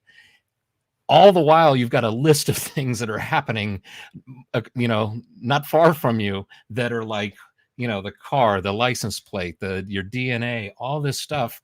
It just happens. I mean, if I go out to the supermarket tonight, what are the chances that something happens to somebody nearby and it all points to me, or a good majority of it points to me? Well, I think that book that Brian Kohberger would be writing if he's acquitted for this is going to be titled "If I Did It," very similar to what O.J. Simpson wrote. No, all serious aside, you know, for me, I'll be honest, I don't know if I could be on a jury. Not saying that I couldn't find him not guilty, you know, or find something that would come out and say, hey, he's not guilty. It's just, to me, I don't believe that there's something there. So I would accuse myself, just because I don't believe that there's anything that's there. I'm open for there to be something there, but I would be lying if I said that I believe that there is, or that any of those things. You know, I think I have gone down almost every single avenue that I can possibly think of, and I'm open to new avenues that I haven't thought of, where it comes to playing the devil's advocate, so to speak. Like, how is it possible that this guy could have gotten, you know, either not necessarily framed, but tied into this somehow? You know, was he around somebody who, was a forensic officer that ended up being on the scene that could have transferred his DNA there, or whatever the case may have been. And when you have to add in the rest of the evidence, it might answer one piece, but you have to add the rest of it, the car, the person that's seen in the house, the same size, height, weight, the fact that his phone isn't connected, like all that other stuff makes it makes the story not reasonable. And I think that's what it comes down to, is reasonable doubt. Is there something that's out there that is reasonable that explains these things? I haven't heard it yet, but I'm open to it. If somebody comes up with something that I haven't heard yet, then yeah, I think that, I'd be open to listen to it. But if you come back and tell me, oh, he was framed, or, the school did this, or all these other theories that, in my opinion, can be easily debunked by just using some common logic in some of the things and expressing, like, okay, if that was true, we have to answer all these questions: who, what, when, where, and why. Right? Not just the one question that we're looking for, right? We have to answer all of them with this one piece of evidence. And how does it fit with everything else? And how unbelievable or how believable is that story going to be to make it fit everything? That's where it comes down to for me. And I don't think that there's a story out there that exists. So I would excuse myself. I'll be honest. But I'm an honest person. I would excuse myself too, just because of my background and the fact that, of course, I'm always microscoping investigations in the system. So I don't think it's fair for somebody like me to sit down to hear things, because I'm always going to kind of be, I don't know. I could see some issues with that, when really there's possibly no issues with that. And just real quick, true crime, I get your thought process of Brian Kohberger sat in jail for almost 2 years and just laid there and just, hey, I sat in jail for 7 years on a double homicide case that I wasn't even in the area for. Yes, I was being held on other charges, but they dismissed the charges after 7 years the day before we went to trial, never to refile. And came out and publicly admitted they had no evidence I was even at the scene. They were just hoping I would give up the perpetrator. So you just don't know. I mean, that's the thing. Like, somebody's just willing to sit there because maybe it's just comfortable to lay in that. I know it sounds crazy, but I've known people where jail was actually comfortable to them. They were like, hey, this is kind of cool. I got TV. I don't have to work. I get to eat every day. And I know that sounds crazy to people that have never been there, but Daniel, I think being from law enforcement, people have that mentality sometimes, and it's crazy, but they got it. He does look healthier. He looks healthier. I'm not gonna lie. He does look healthier. But, could be it. And then Daniel, let me ask you this on just your opinion, and I'm not going at you in any way. I'm just going to ask you this. Let's say Brian Kohberger was standing in the house during the time of the crimes. He was there with somebody that yielded the blade that committed the crime. And Brian Kohberger was standing right there, which you and I both know is a part of the crime. So he's going to be charged. He will be a part of the crime. He is accomplice. But is it capital at that point? Could the prosecution be sitting idly saying, dude, we know you were there. We got the sheath. We know you're there. Why aren't you just manning up and giving us who else was there? I know that's happened. I know that type of game, because they always get you to try to snitch and tell on people. And maybe he's not giving them up. I mean, could you ever fathom a situation like that where the state is going to put all the pressure on Brian Kohberger saying, hey, we're even going to hold you accountable to the death penalty because we know you're there. Mm-hmm. But you've told your lawyers, because his lawyers are screaming pretty incessantly that they believe he's absolutely innocent, but they didn't say he wasn't there. They just said that he didn't do it. Well, I wouldn't say they're professing it. I think she said it one time out of all of the hearings. She's actually verbally stated Brian Kohberger is innocent. I don't know if they've been stating that very often. Yeah. They all have said it though. Look at and that's their job. The way. No, man. 25 years of crime. I've never had one lawyer stand up to the court and say I was innocent. Never. It's been happening a lot though here recently. Whether it's this case, Has it? Kim Reed's case, Richard It happened Allen in the George case. Zimmerman case. Didn't George Zimmerman. Zimmerman's lawyer said you Yeah, should I have mean- a third category. You got guilty, innocent, I and there think should the be OJ completely case- innocent. The Yeah, OJ I guess case is maybe it another does example. happen. I just never had one that was willing to take my side and stand up boldly and say, "Hey, by the way, we believe this kid." And maybe it's because I was a liar and a deceiver at that time of life. But you Man, know, what's the repercussions? You know, Or maybe it just wasn't She high could be profile wrong. enough. You know, there's when you have cameras watching and Yeah, that's millions true. of people watching. I mean, and the thing is, like, what's the repercussions? If you know, I can believe in a lot of things. You know, I can believe in Santa Claus. You know, if I'm wrong, I'm wrong. Does it? You know, unless you find out that I lied about my belief, what's the repercussions of that? So, I Right. don't really, I don't really hold anything there. But when it comes to like, is he a possibility, like an accessory to this? Was there somebody else? I mean, they have his phone. They have all of his stuff that they've forensically downloaded. He'd only been in that area for a short period of time. I'm not sure who he's going to be making contact with, and it's going to be, you know, in that type of relationship that they're going to go out there and commit a crime like that within that short amount of period of time. And then not only to do that, but to hold on to some sort of, you know, value or virtue, not to give him up, or her up. I don't know. I don't know about that one, but maybe I do- you guys would all know. Don't they have like 17 computers and a bunch of cell phones in evidence? Like I've heard that. I don't know if that's true or not. That they've got a lot of other technology as well that they've taken into evidence, don't they? Yeah, they got like 3 towers, a couple of, I think it's more Yeah. than one phone. A couple of hard drives. Yeah, there was some hard drives. Yeah, that's right. Laptops. Yep. Yeah, I was gonna say I know, like, even just outside of the cell phone, that they confiscated a ton of other stuff as well. And I don't even think it's possibly just all his. I'm sure it comes from the roommates and everybody else too. But I know there's a pile. So Welcome to the show, Twiz. How's it going, my man? What up? How you doing? I'm doing all right. How are you guys? Doing well. Just having a pretty good conversation. How long have you been tuning in? I know you've been backstage for about 4 or 5 minutes. Were you tuning in before? Not long. I was trying to get my mic to work. Got you. Had to Did I hear reset. you have your own channel now? Is that correct? Yeah. Nice. Congratulations, my man. I hope it goes well for you. We'll see. I guess I can congratulate you. I mean, it helps if you put effort into it, right? Oh, you're not doing anything on it? Not right now. Got you. So what are your thoughts on the change to Boise? You for it, against it? You think it's the right decision? I'm for it. Okay. I mean, what do you think the benefit is? Just he's going to have a better, you know. Well, you're from the area. Is everybody that you talk to from that area think he's guilty?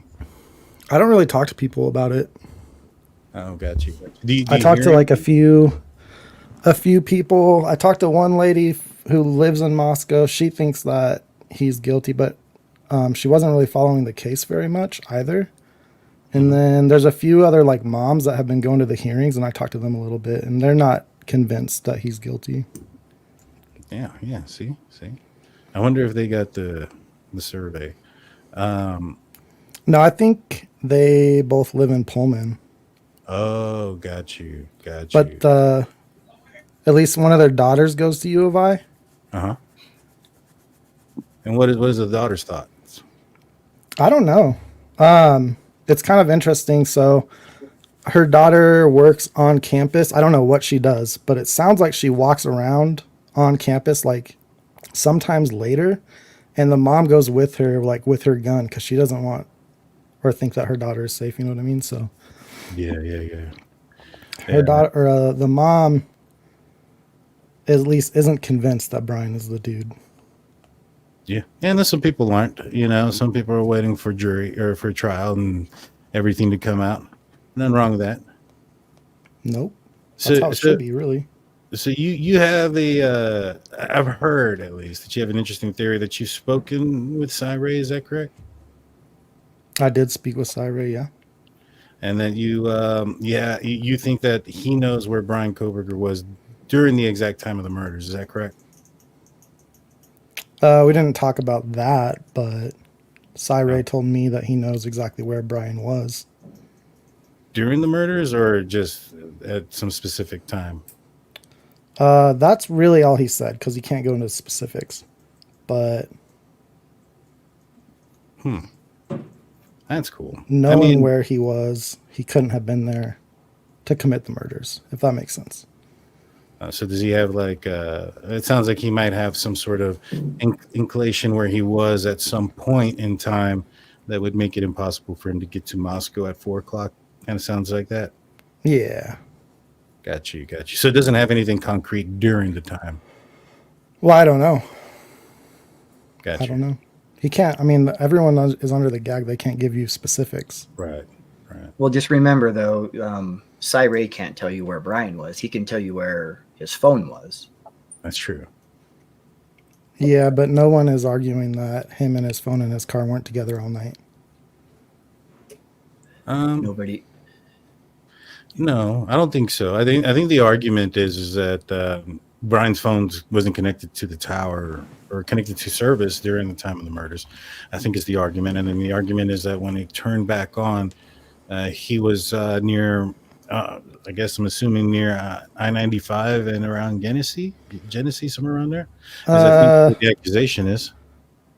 Yeah, the issue with that is you guys watch the hearings, right? Yeah. So then you know what kind of cell records they had when they wrote the PCA, right? Right. Well, we know what the defense is saying they had. No, Mowry and Payne both said it on the stand. All right. The cast, the AT&T locations that they put in the cast viz or whatever it's called. Is that? Yeah, but all they had were the call detail records. Right. So they can't even say that his phone was off.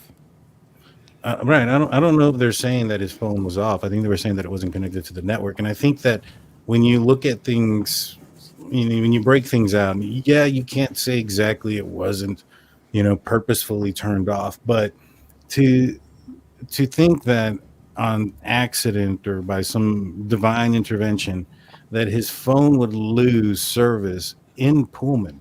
It's not divine intervention though, or whatever. That it's call detail records, right? Right. What I'm saying is that what do you think a call detail record is? A record of where you were at a certain point? No. What is it? Not at all. It's what is it? A record of your calls and your text messages. So what you're saying is that his phone was on and he just wasn't receiving calls or text messages between that specific 2 hours, and that the Correct. PCA, when they say that his phone wasn't connected to a tower, is inaccurate? It's misleading what they put in the PCA. Yes. I had actually heard exactly what Twizzle's saying. I don't know because, obviously I'm not an expert, but I heard they had the phone records of incoming, outgoing phone calls and texts, and that's what they utilized in writing the PCA, and that's why there was such demand for the cast report in the early going. And like I said, I know nothing about cell phone technology. I don't know anything. But Twiz, I do remember exactly what you're saying, and I'm glad you're able to speak upon it because you know more about it than I do. And all you have to do is Google it. Google what is an AT&T CDR. But it tells you. What about the part where Ray says that all you need are the cast? Are those call records to do exactly what it is that they did in the default settings of CastViz, because that's what Detective Maury testified to, that he put in those cast records or those CDRs, whatever they're called, into the CastViz on the default setting. And so, so what a CDR tells you is the phone number you called or you were on a phone call with or texted, and then the tower that you connect to. It doesn't say where you are. It doesn't pinpoint your location. They have no clue how far away he was from the towers at those times. Maybe from the early on stuff, but they have a lot more things to determine where location is, especially like stuff with like Strava and your GPS and the phone. And so when it comes down to what happened with the grand jury and what was testified against when it came to the probable cause affidavit and what's in there is with the evidence that was at the time. And I get what they're arguing. They're arguing that, at the time they were using this, but since then, in which I think that's why a lot of people, get the misconception when they say that, well, the PCA really isn't relevant anymore. It's because the information in the PCA, whether it be that or like, for instance, Brian Kohberger's dad's DNA, it's no longer relevant because they have Brian Kohberger's DNA. And I think they also have some other stuff that's going to be able to point where he was. From my understanding, the Strava app is going to be a huge component into this case. We've seen that warrant, and we've seen that he was utilizing that app in Pullman during around the time when, he was living there, obviously. So, I'm not familiar, to be 110% honest with you. I don't know anything about these cast logs or whatever these things do or don't do. I don't know, but I do know that there's been a lot of cases that have been tried here in the last, I don't know how many years, that have been able to determine location with quite a bit of accuracy of where somebody is, whether or not they're getting a phone call or not. AR, you said that you were discovered within 45 feet. I don't know, during that time, were you making a phone call? They had my GPS pinging. Like they were able to track my phone via GPS. So, and actually my phone was on getting text messages, also social media. They said that they could utilize Facebook. They could utilize different things, and that was all in their report. So that was after they got your phone, though, right? After they physically had your phone? Exactly. Yeah, after they got my phone, they could pull all the extra stuff from it, and then, they could determine based off of their analyzation of my phone. They were like, okay, look, this is what was happening on Facebook. This is what was coming in via text message. This is the timing of it. Then they were able to go to my cell phone carrier, get like a whole printout of what my phone activity was. And then they could utilize that in some manner. I don't know what they did, but like I said, it got them to 45 feet, in a... They nailed me. I mean, they did nail me. They had me there. Yeah, and you can do that with cell phone records. They just didn't have all of the data when the PCA was written or when the grand jury was done. Right. Now, Mowry did have the data that they needed in time for the grand jury. He just didn't know how to use it. I also must say, Daniel, it took him a year and a half. Which is why I said, right. Which was why I said that Brian Kohberger made a mistake, but by not choosing to go with the speedy trial. And you're absolutely right. This happened after they had possession of your phone. Well, they didn't have possession of Brian Kohberger's phone until after they arrested him. That was after, obviously, the probable cause affidavit was written. So the stuff that they're arguing in the probable cause affidavit and the cast viz and this, that, and the third is stuff like I mentioned before. It's not 100% going to be like the end all be all when it comes to the information that they're using to locate where he was 12 times prior, any of those type of things. And so. No, but the timing data will show that. That's what they didn't have.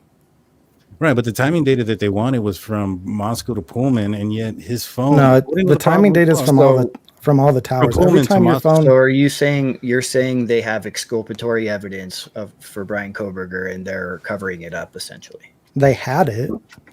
They gave it to Ann now. They gave it to Ann the morning of. So you're saying his defense has exculpatory evidence and they're not saying anything about it? They're not trying to get bail?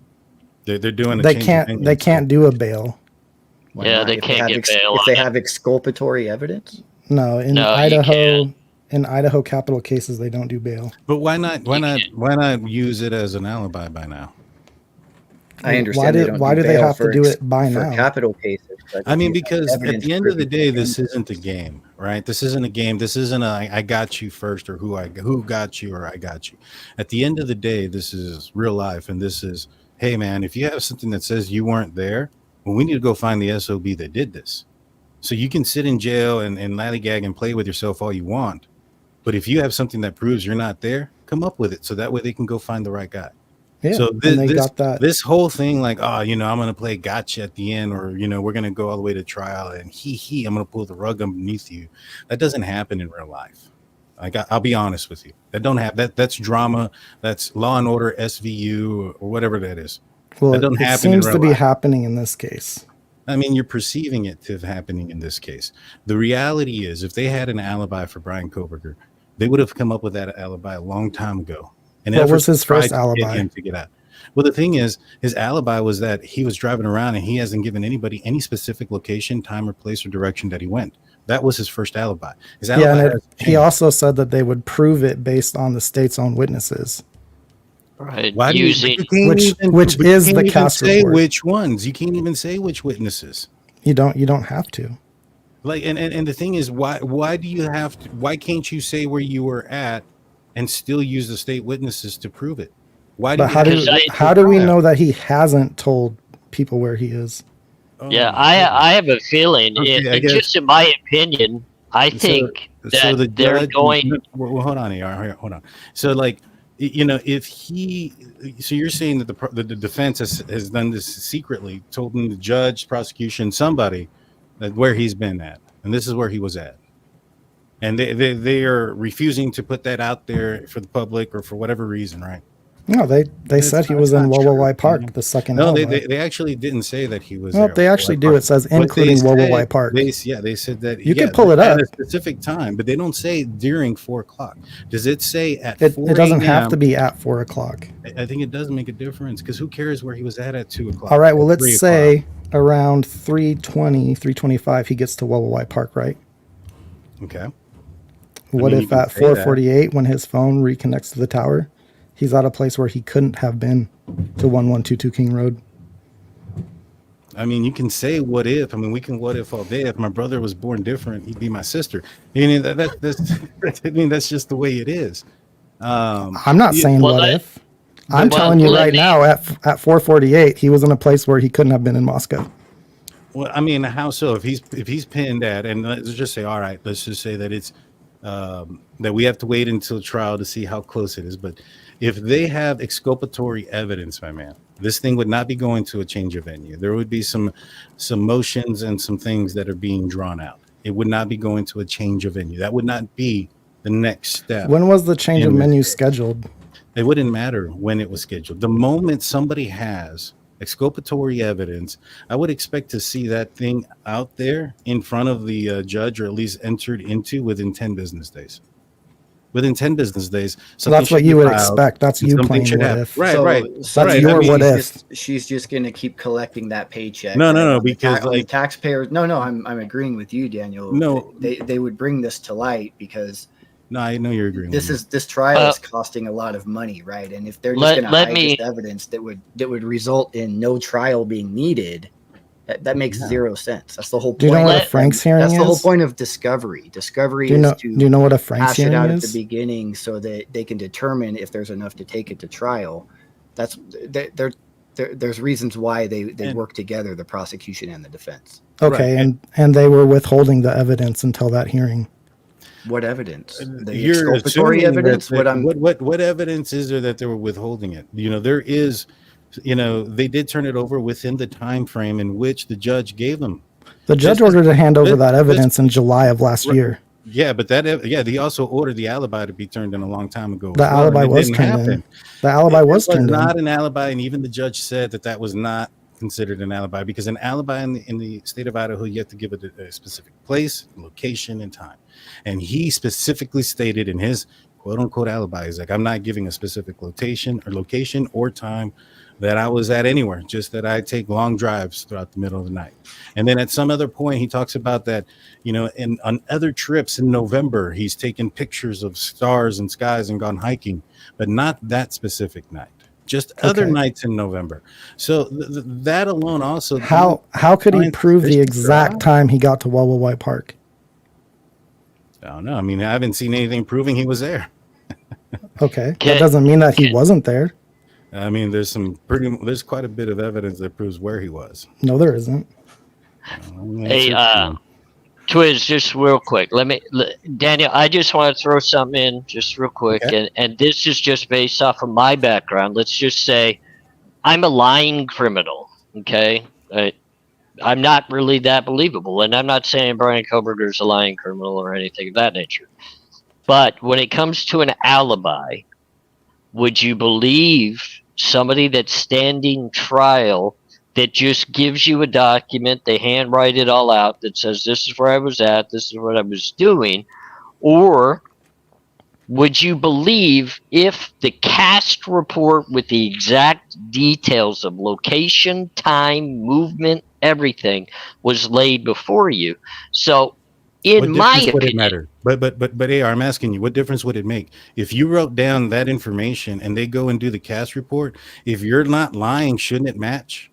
Shouldn't you say, hey, do they have the cast report? Not only did I say, no, hold on. Wouldn't it be stronger to say, hey, not only did I say in the beginning I wasn't there and I was at this location. No, let me tell you from a guy that's been to court time and time again. You don't think I had to give an alibi? You don't think when I fought my cases and I pled innocent and I said I'm not guilty, I didn't do this. All right, give me your alibi. Okay, I got to go through all of this. I got to prove that alibi.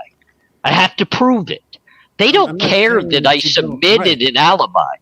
They said, okay, now we have your alibi. This is the alibi you're going to use at your defense at trial. But I'm sorry, we're not going to release you. If you're telling the truth, would it change? But all I'm saying is Brian Kohberger, all I'm saying is the defense said, we're going to rely on the state's evidence and their testimony to prove our client's alibi. This is going to be our alibi. But that is so backwards. I mean, that's like, and it's not even saying that it's a plan. They don't even know which state witness because they haven't put him as their own witness. Well, it's going to be Nick Balance. Right. Well, they didn't put a name on it because it could be Nick Balance. It could be more. It could be Payne. Well, it's not Mowry because Mowry doesn't know what he's doing. They tried it with Mowry. Cy told me that the only reason why he went to that hearing is because Mowry screwed up so bad the week before. Mowry, oh yeah.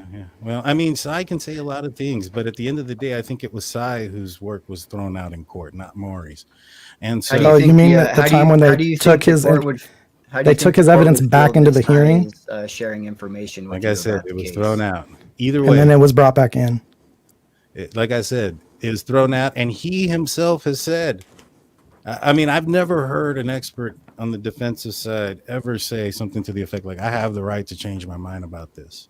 Well, like, I just want to get this straight. Really and wait, one last thing, though. If he was so sure that he knew where Brian Kohberger was, that it was impossible for him to be somewhere else, why would he even have the right thought to say, I have the right to change my mind that he could be 100% guilty? It doesn't sound like whatever he has is very concrete, to be honest with you. Right, because Twiz, it sounds like you're more convinced than Cy is personally. You talk about also in your opinion, because what Cy told me after the hearing to my face is different. Well, I mean, you're judging it by what he said on the stand. I'm judging it by what he told me to my face. He doesn't sound very credible to me if he's sharing details about this trial with. What detail did he share with me? The other thing too is I'd also have to assume that you perceived what he was saying, and he himself understood, some of the things that were going on, because I think they didn't have all the pieces of evidence until the day before. But let's give Jeff a chance. Jeff, what were you going to say, my man? Yeah, no, I was just saying it seems like Twiz is more convinced and solid in his belief than Cy is. I mean, it sounds like Cy has left the door open to be wrong, but Twiz is like convinced. It's and I don't often hear Twiz talking too much about other aspects of the case. It's all often just, and I don't know if you put all your eggs in one basket with regards to the location data, the expertise of the defense's expert. I don't know. It's just where my mind went. I'm tired. I can feel it. Sorry. No, I haven't came out, but I know the tower that he would have connected to. And didn't you say with the phone info, the data, that it shows the tower he connected to? Doesn't that also kind of lend itself to revealing location a little? It puts you like in where that tower covers, but without the timing data, they can't tell you how far away from the tower you are. So is this something you think that VK could have investigated while, in jail, found out the location of the tower, the proximity of Wawawai Park? I don't think you would have any had research that Wawawai Park's got no cameras. You can't fib the cell data though. There's no way to spoof that. Ever heard of VPN? There's ways you can move. VPN is your IP address. I'm talking about no, what I'm the saying phone. is there's some things. There are. I can't. There's remember nothing. what it was. There's nothing that can that change the radio frequency there. traveling from the tower to your phone and back. Well, we talked about earlier, like the involvement of another person, right? Isn't that, I think AR brought up that? I mean, is it possible another person had his phone? At the end of the day, though, to be honest with you, we don't know. I mean, I would be speculating to say one way or the other. The one thing that we do know is that the probable cause affidavit states that he didn't connect to the towers. That's what their claim is. Now, based off of call detail records. Right. And I also heard Cy Ray say that you can do what you need to do with the call detail records if you do it in the default mode, which is exactly what Detective Maury testified to. In fact, I've done it multiple times, and I'm not going to do it right here because I don't have it with me, but I can go back and I'll pin it up tomorrow, time and everything, where I have separated both testimonies where Cy Ray says you can do the CDRs or whatever, and you can use it, and all you need to do is copy and paste it in there as long as it's in the default mode. And in fact, the prosecution at the end of that hearing testified to say that is exactly what Detective Maury's testified as to of what he had done. And I will also say that that's inaccurate, though. No, he said it was very accurate, that you could accurately. Why was he asking for the regional tower list? Why was he asking for drive tests? Why was he asking for the timing data? Because he's assuming that they were done in a different manner. He's assuming a lot of things, to be honest. He's not assuming anything. He's actually seen the draft report that they used. What is he assuming? I'm saying that he's saying that he knew, for instance, when he talked about how the FBI pulled out a warrant, right? That there was a warrant to find Brian Kohberger's location. And he says, well, I knew for a fact that they knew where he was, and yada, yada, yada. Like, why would he know what the FBI knew? Why would he have to be privileged to where they knew where he was at, or any of those things, the warrants that they had? He's not privileged to that. The only thing that isn't Ann privileged to that? Yeah, Ann Taylor is, but Ann Taylor's not going to go to a witness and show them the entire case, my man. You only show the part that is relevant to your expert. I'm going to disagree with you on that. I'm sure you. Cy said that he doesn't get involved with cases unless he gets handed over everything, because of that Colorado case where his testimony was thrown out and then later was put back in and the judge was reprimanded. There's laws against that. You can't. It's like need to know. There's stuff that you can't do. So if he's doing that, I mean, I wouldn't be surprised. Or let me put this way: I think somebody should report that, because that is not something that should be done. When it comes to an attorney and giving over evidence over to an expert witness, it's only supposed to be the stuff that is relative to what their expertise is. Like, you're not going to bring a blood splatter analysis and give them phone records. What could his expertise isn't in cell site simulators and the warrants behind them? I'm not saying that those aspects weren't, but what I'm saying is what he was brought in to testify, and according to Ann Taylor, was something referencing the cast viz and see, all that other stuff. So we'll see. I mean, I appreciate how confident you think Cy Ray is, and how confident Brian Kohberger's case is. I just don't see it, man. I mean, I can harp on one thing too and just kind of say, oh man, his DNA is there. That means everything. There's more than just his locations. Yeah, but if he wasn't there at the time of the crime, then what all does any of it matter? Yeah, but if he wasn't there at the time of the crime, I have a strong suspicion there would be a lot more noise being made about that. And there might be explanation as per Cy's statement that he reserves the right to change his mind. Right. Why would you even say that if you thought that there was no way in hell? If you saw everything, you had everything placed in front of you. Watch his whole statement. He says, when I'm handed all of the evidence. Right. No, does he have all the evidence? No, I understand what he says, but do you need all the evidence if you know that he was somewhere else 40 minutes away during the time? Yeah, because you have to prove it. Driving around. You don't have, when you say a test, when you go up there to give your alibi at the point of when it's requesting what your alibi is, you probably are going to want to prove all those things, but that has nothing to do with what your statement is referencing to where you were. So, and You my have question to. is why would it change? Like, if, to me, it seems like me saying, hey, I'm going to tell you where I was at, but I first want to know where I was at first. I mean, When that's do you give exactly what it your sounds No, like. no one has said that though. But that's what it when is. you No, when you that's your assumption. That's not No my one opinion. has said That's that. exactly what it is. We'll tell you where we were when we get all the locations and we get all these things and we want to know exactly where we were. And then The first alibi says that further details of the alibi will be revealed through cross-examination of the state's witnesses.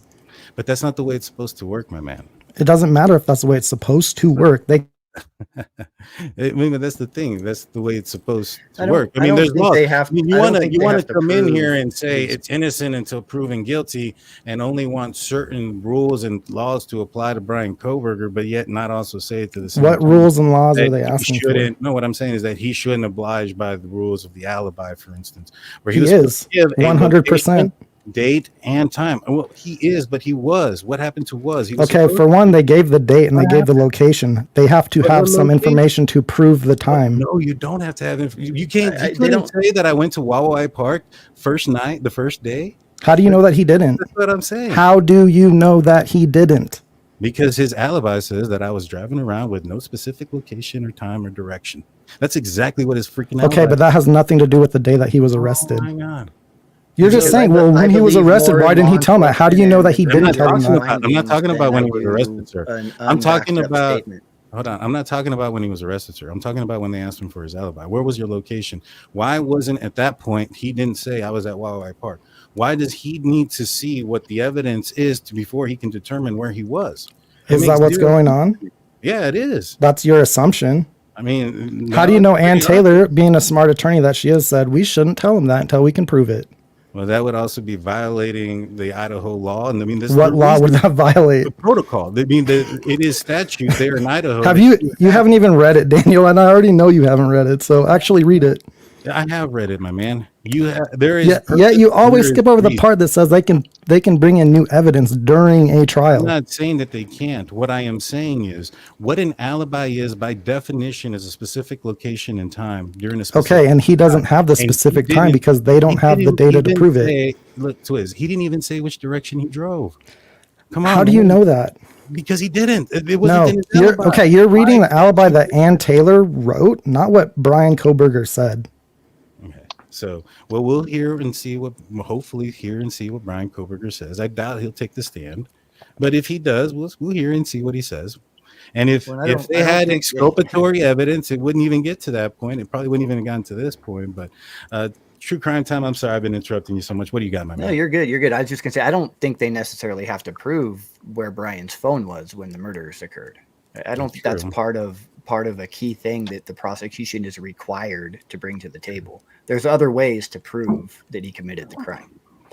The information in the PCA is more proving their investigation and the validity of the evidence and what led them to Brian. It's not necessarily what's going to be presented at trial.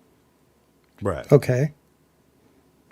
And like I said, I mean, if they had something, I mean, you can say it all you want that they do. It's just. Do you know what a they- Frank's hearing is? I know what a Frank's hearing is, but do Did you know hear if they Massaw give say them- that the Frank's hearings are coming? And did you? Yeah, but that doesn't mean that they're going to have anything to do with anything. They can say a lot of things.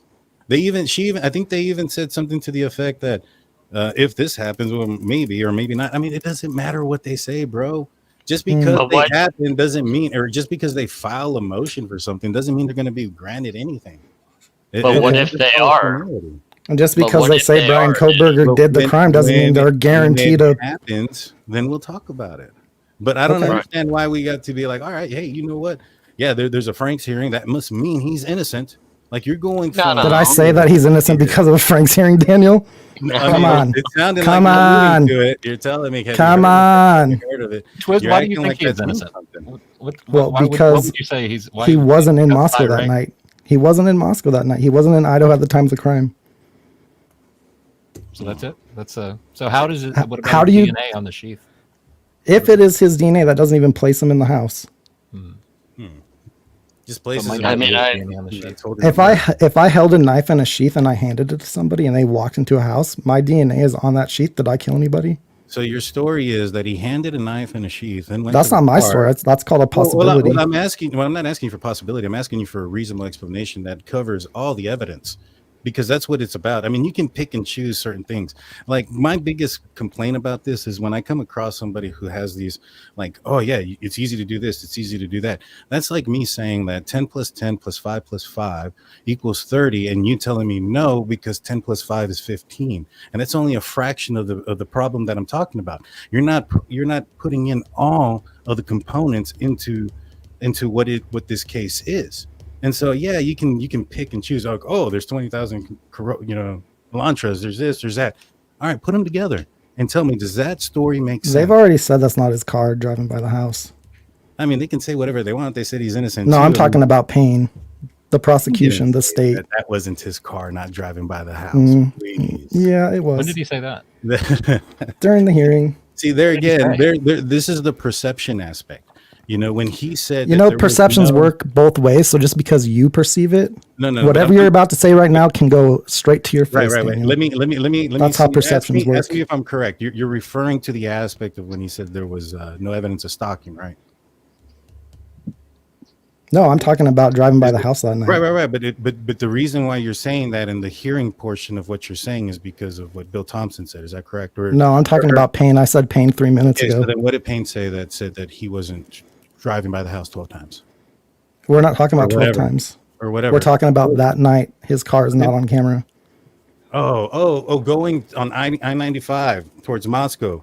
That's right. See, that's when I found out, or that's when I took all this exculpatory evidence bull crap that Ann Taylor talks, and I thought that I took that weight into nothing, because what she's saying is, do. Hold on. What she's saying is that there's no video of Brian Kohberger leaving Moscow off of I-95 when there are multiple ways to get to Genesee on I-95. Which ways? Through that intersection. You want me to pull it up? I can pull it up real quick. Pull it up real quick. And I'll tell you this right now. The reason why she was asking for that is because if he doesn't go on 95, he has to go around 95, which adds distance and time, making it's 3 minutes. Making it even more impossible for him to be where his phone reconnected at 4:48. I love this, man. You got nothing, Daniel. You got nothing. You can pound the table if you want, but I can pound the facts. Let's see. You have no facts. We'll see. This is all opinion, buddy. We'll see, buddy. We'll see. Because I've measured it out. And in fact, you can go in opposite direction and it will literally take you 3 minutes longer. And in fact, that from the time that he left from Moscow to where he could have been to get to Genesee, there's about 18 minutes there of a gap. He wasn't in Genesee, though. He wasn't in Genesee. Like the location nearby. Hey, Daniel, pull up the PCA and read what it says. Hold on, my man. Stop panicking. Let me pull this up. Oh, I'm panicking? You won't let me pull this up? Hey, while you pull that up, Daniel, hey, Twiz, I wanted to ask you, do you think there's any evidence at all against Brian's guilt or pointing to his guilt? Or do you think they don't have anything at all? I mean, if you want to call DNA evidence. So you concede that they do have evidence pointing I don't think it's his DNA. They haven't proven it's his DNA. So do you think that's the only thing they have is the DNA? They have they have a story. They haven't even shown evidence. All right, well, they have, because I think what you're forgetting is a grand jury reviewed the evidence. That doesn't mean it's evidence. I think that's exactly what they reviewed. They have insight. Okay, so they showed them the cell towers that he connected to and the time he connected. We don't to the know cell what they towers. showed. We don't know what they showed the grand jury, but whatever they showed the grand jury was enough for a jury to determine there is enough evidence for Brian to stand trial for this murder. No, that's in order to get an arrest. When Kiki said earlier that it's in order to stand trial for a capital case. Hold on, guys. Remember when Kiki said earlier? Really quick, you can't try somebody in a capital case unless a grand jury determines they need to stand trial. So look it up. In this situation, though, like Kiki mentioned earlier, there's this syndrome with Dr. Ramsland said that if you don't see something, you don't know it. And it's the same thing that goes with that twist. Just because we haven't heard about all the evidence that comes out from the prosecution doesn't mean we don't know. Now, this route right here, guess what? It only takes 3 minutes longer than if you would have gone straight across, because there's not really a lot of turns and curves, right? It's not that far. It looks far, but in reality, this is like 3 miles. Okay, but his phone was nowhere near Genesee at 4:48. Right. This is where Genesee is. You're basing that ping off of bullshit. Right. No. Now you're saying that, this is no. Here's the thing. the question was, and Taylor asked, you said that my client was on I-95 on Moscow, but there is no camera that is showing him. She says that screams, exonerating evidence, but yet there is. She didn't say that at all. Yes, she did. Yes, she no, did. she did not. She did not scream exculpatory anything. Yes, she did. She didn't even say exculpatory. Oh, dude, Daniel, I was in the courtroom. I know what she said. Well, maybe if you stop staring at Kohberger so hard, you'd hear some things. Now, she said that this screams, I believe, and the word is screams, and I'm going to put it tomorrow out there. I'm going to find the damn hearing and clip it. Says this screams exculpatory evidence that he was not going down this direction, and yet there is a clear path right here that doesn't come into a camera. And I'll show you where the first camera is, because I went down this entire drive one by one, and this is your first camera that you come across. It is right here in Unionton. If you're traveling down on this road. Now, obviously, if you're not traveling down on this highly wide traveled road, this is the road most people would travel, and there's no cameras on these roads, on this highly traveled road, I highly doubt if he was somewhere in this backwood area driving around that you're going to come across some cameras there too. So when they say there is no footage of Brian Kohberger traveling on I-95 on camera, if he did not go this direction right here to this side, then there wouldn't be. There wouldn't be. And you know what? I figured this out, Twiz. You know when I figured this out in this route? Shoot. I don't know. When they were still looking for his ass. Because the most obvious way that I knew that they knew that he wasn't going this direction is because police didn't go and look outside of Moscow until that damn picture of that car on the garage, on the gas station came out. Then we started hearing word that they started looking outside of Moscow. So it's pretty obvious that up until that point, they had no idea where he went or that he left town. And as you can clearly see, there are cameras here that would. Why was he in Genesee?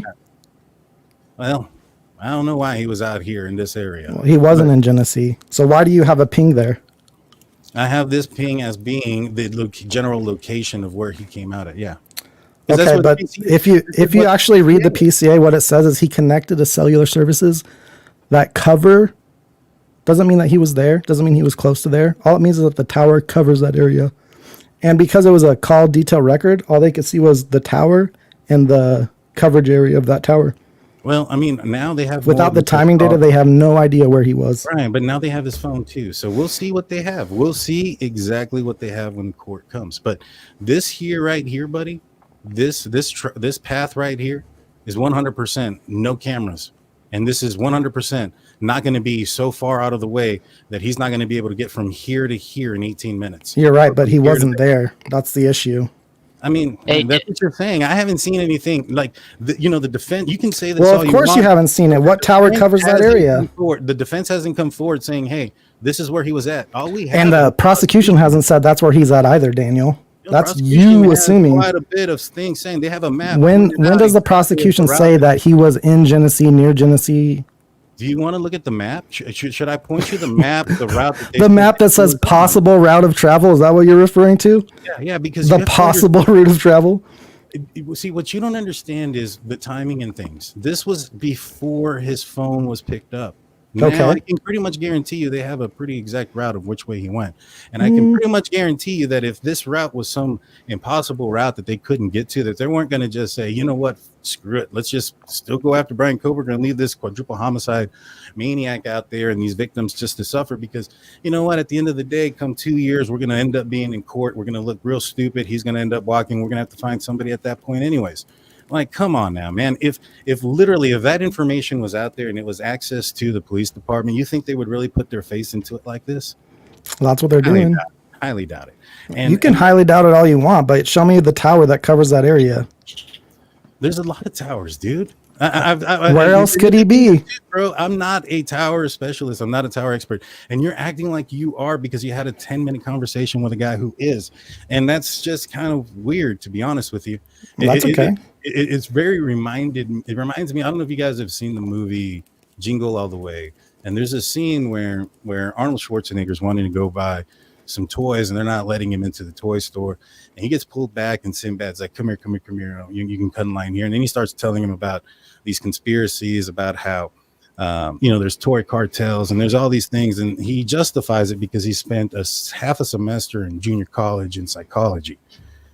That's kind of what it sounds like here, my man. I'm not trying to be mean or anything like that, but you're coming in with a bunch of things saying this, that, and a third from like a 10-minute conversation you had with a guy.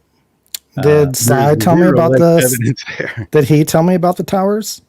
Because I was on your show talking about towers before I talked to Cy. So right, and I've had some people on the show with towers. I've actually had somebody on the show with about towers who thought Brian Kohberger was innocent. I think it was called Thought Riot, and they thought he was innocent. And in that show, they didn't leave very happy about what. Okay.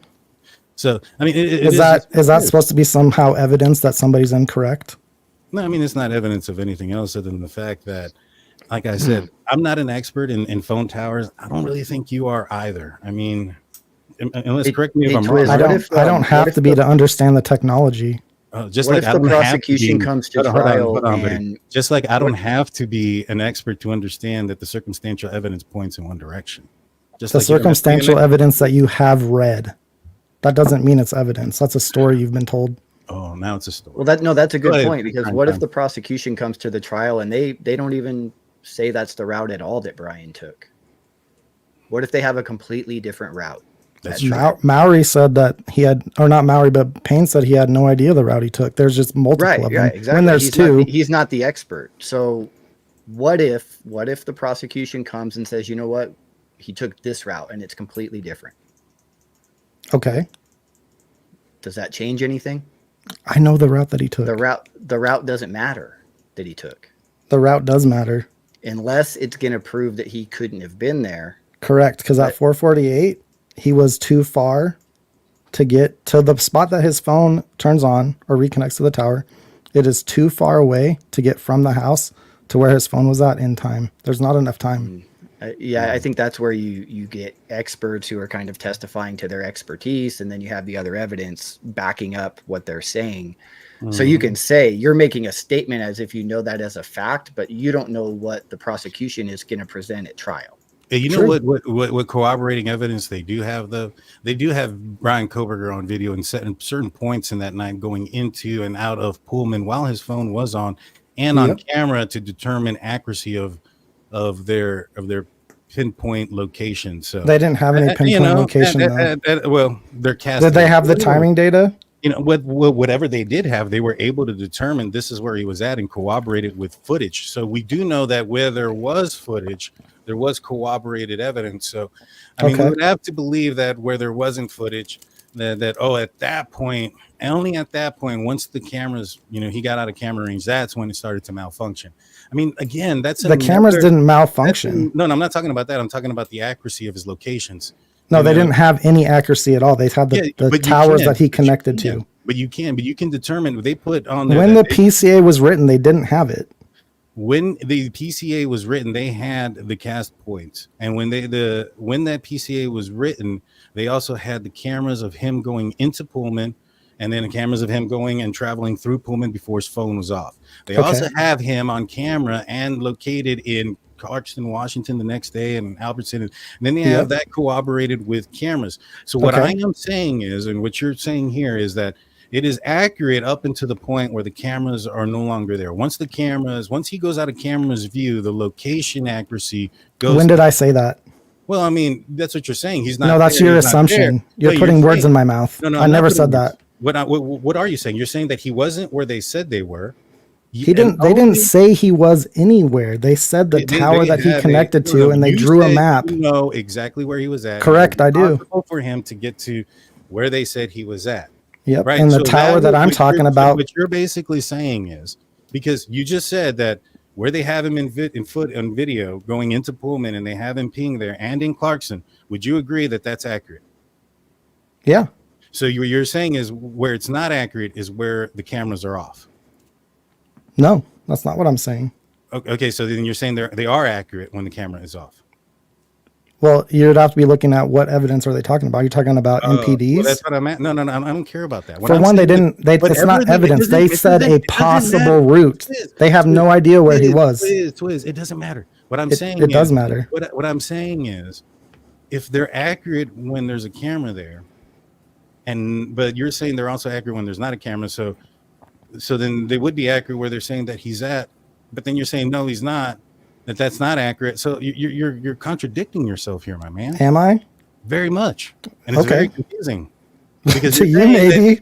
I mean, I don't know. I mean, all right, I'll panel the folks here. So he's they have him on camera at 5:25 in the morning. Hold on, let me panel everyone. Jeff, did you understand what he said? Do you think that he said that is the PCA accurate or not? Because I'm not understanding what Twiz is saying, if it was or not. Do you think it is? What do you think Twiz said? You know, I'll be honest. It's above my pay grade, but I think this is a situation of agree to disagree. I don't think there's any. I've always felt it's going to come down to expert versus expert. Twiz is convinced, and there's no changing that. And I'm not and we're just we're discussing it, and I think it's a great discussion. But I think when you're convinced of something, and there's no changing it, or what can you really do? Right. All right, so let's play a game. Hold on. What about crime time? You can ask all your buddies to say I'm stupid. I don't give a shit, Daniel. What do you think? Do you understand what he said? Because I still don't understand what you said. Are they accurate? Of course you don't. Are they accurate? What is accurate? What are you even talking about? The locations of Brian Kohberger's phone when his phone was turned on that are on the PCA accurate?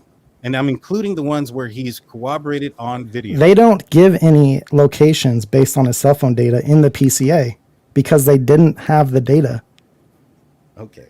All right, we'll move on. I don't think you understand. Really quick, just to kind of... No, you don't understand. They don't have the timing data. All they can see is the tower coverage. They're saying that that's the whole reason why they put the whole cup of coffee was to show, and even also when they say that he connected to a tower in Moscow and that he wasn't in Moscow, is to show the level of accuracy that determine that they are able to determine the approximation of where he's at. Okay. And so that's the whole certain and purpose of it. So for them to put that in there and to show that their locations are accurate because they can corroborate it with video evidence. Right. Okay, and when did they corroborate it with video evidence? 5:25 in the morning. What that means is that one should be able to suspect that even though the camera's not on, that it should still be pretty accurate. Why? I mean, yeah, the towers don't change. The tower coverages don't change. Unless what you're saying is that at the moment that the cameras, or he's out of reach of cameras. That's not what I said. That's the moment that things go haywire because you're saying that he wasn't there. This is where police are saying. No. You need to pull up the PCA and read page 13 where it says what happens at 4:48. That his phone turns back on and that he's in near proximity. Nope, it says it reconnects to the tower and he's south of Moscow. It's something along the lines of he could have been south of Moscow on 95 near Blaine, North Virginia. I don't know if it says could have been. Pull it up. Where could have been is in there. Pull it up. All right, we'll pull it up. And in the meantime, Kiki, are there any cameras? Hold on. I have other people up here, my man. Let me let everybody talk. Hey, I just wanted to add really quick, guys. It's really difficult to dispute a redacted PCA and determine how valid it is. We're only seeing a portion of the information from that document. So just keep that in mind, and we're also debating evidence that we don't know if they do or don't have, so that makes it difficult. Twiz, I admire that you're willing to come on here and present your theories. I think that's great. You make you're focusing on one piece of evidence, which is exactly what you would expect somebody who's defending Brian to do, right? You want to break down each individual piece, but sometimes you also have to step back and look at everything as a whole and maybe present a theory that disputes the entire thing instead of like breaking down the cell phone evidence by itself. Well, if he wasn't in Moscow, the entire thing doesn't matter. Right. So here it talks about his phone leaving, and then later on they talks about the cameras, and it's talking about pinpointing his phone and the cameras at that specific time in Pullman at approximately 2:47. So let's go down to where it comes back. So it says here that all right. At approximately 4:48, it utilizes cell phone towers resource provided coverage of Idaho State 95 Moscow near Blaine, Idaho, north of Genesee between 4:50 and 5:26 a.m. The phone utilizes services that are consistent with the phone traveling south on Idaho State Highway 95 to Genesee, Idaho, then traveling west towards Uniontown, then north back to Pullman at approximately 5:34. The 4858 phone utilized. I don't see no could be, could, would, should. Correct. Go back up. I don't see any of that. Now, are you talking about where he exit Palouse River and he's talking about that there's multiple routes that he could have gotten to Pullman? He could have turned right, he could have turned left, because that's but not. The coincidental thing is what it says is go back down. No, you're good. Okay. The 8458 phone does not report to the network again until approximately 4:48 a.m., in which time it utilized cellular resources that provide coverage too. That means that he connected to the tower that covers that area. That's all that means. But they back it up here with a freaking map of the travel. That That's not back. It says possible. They have no idea where he was. Oh my gosh. Okay. They also didn't have the timing data to tell how far away from the tower he was. Okay. So is it possible that the tower covers that area, and it also covers? Didn't Cy Ray testify that you don't need the timing data if you have it in default in cast viz? I believe that's not what he said. Oh my god, I'm gonna find. That's literally what the timing data is. I want an apology from me, because that is exactly what he says. I'll be expecting quite a few apologies too. Then you do not need to have the time data. This is right before he says I can change my mind about things. He says you do not need to have the time data if you're performing the cast viz in the default setting. And then it is very accurate. That's exactly what he said. And then that's not what he says at all. Yeah, it is. That's at the not end what of he the hearing, says. The prosecution says that Cy Ray testified. All the cast viz, the draft that they use for that is going to show the towers and the coverage areas. It's not going to show where he was. It's not going to show possible locations. Well, they looked at the tower of the maps and they wrote a possible route from Moscow to Pullman. That's all they did. Right. I'm not saying that they didn't, but the thing is, that was what they had before they had his phone, my man. We'll see. Okay, but we're not talking about what they have now. Let's find out what they have now. We'll find out what they have now in trial, and we'll see how happy you are after the fact. But I'm going to have to move to the other folks to talk on the channel. I'm not saying you have to go or anything like that. You can have your time as well again, but I do need to ask some other folks some questions. So Kiki, I'm sorry, I've been asking you for your opinion for a while, and it keeps getting stepped over. What are your thoughts? Kiki, you're muted. Yes, you are. No, but I understand why everyone's really passionate about this, and you guys want to get all of your stuff out. So, but I just had a couple points I wanted to bring up, because it's just been a little while since I responded, and there were a couple things I wanted to respond to. I want to just go back to when we first started talking about this, and we were talking about Cy Ray, and I heard some rather critical things about him. And I just want to step back and say I had the privilege of actually, not related to this case, but I had the privilege of actually corresponding with Cy this weekend. And I have to say, he is just an incredible person. He was so nice and helpful to me. And I just want to vouch for his character, because I just heard some really critical things about him. And I just think he's a great guy. So I just wanted to get that out before I said the rest of my piece here. And so back to the PCA, like I just heard Crime Time talking about the PCA, and you said that it's only a fraction of the document, but from my understanding, it only has a few redacted reports. So the PCA isn't a fraction. It's really the PCA. It's missing the autopsy report and a couple of other things, but it hasn't been redacted. I think the misunderstanding is we call it Exhibit A, thinking that there's Exhibit B, C, D, and F. And I could be mistaken. Like I said, I'm just a YouTuber, not a lawyer, but I wanted to get that out too, because I used to think it was just a fraction, and it wasn't really the PCA, and I was wrong from what I've been explained, that it's really only missing a few reports. So that one is one point that I wanted to get out. The other thing is, I am really confused about this whole, why aren't we asking BK for bail yet if he has an alibi? Maybe it's me because I don't come from this world, but the fact that we're talking about someone who could possibly have committed a quadruple homicide asking for bail, does that really happen? Do quadruple murderers get bail? Like, does that happen? If I don't understand like why bail is even considered in such a heinous crime, but it was mentioned earlier. So I wanted to bring it up because it confused me a little bit.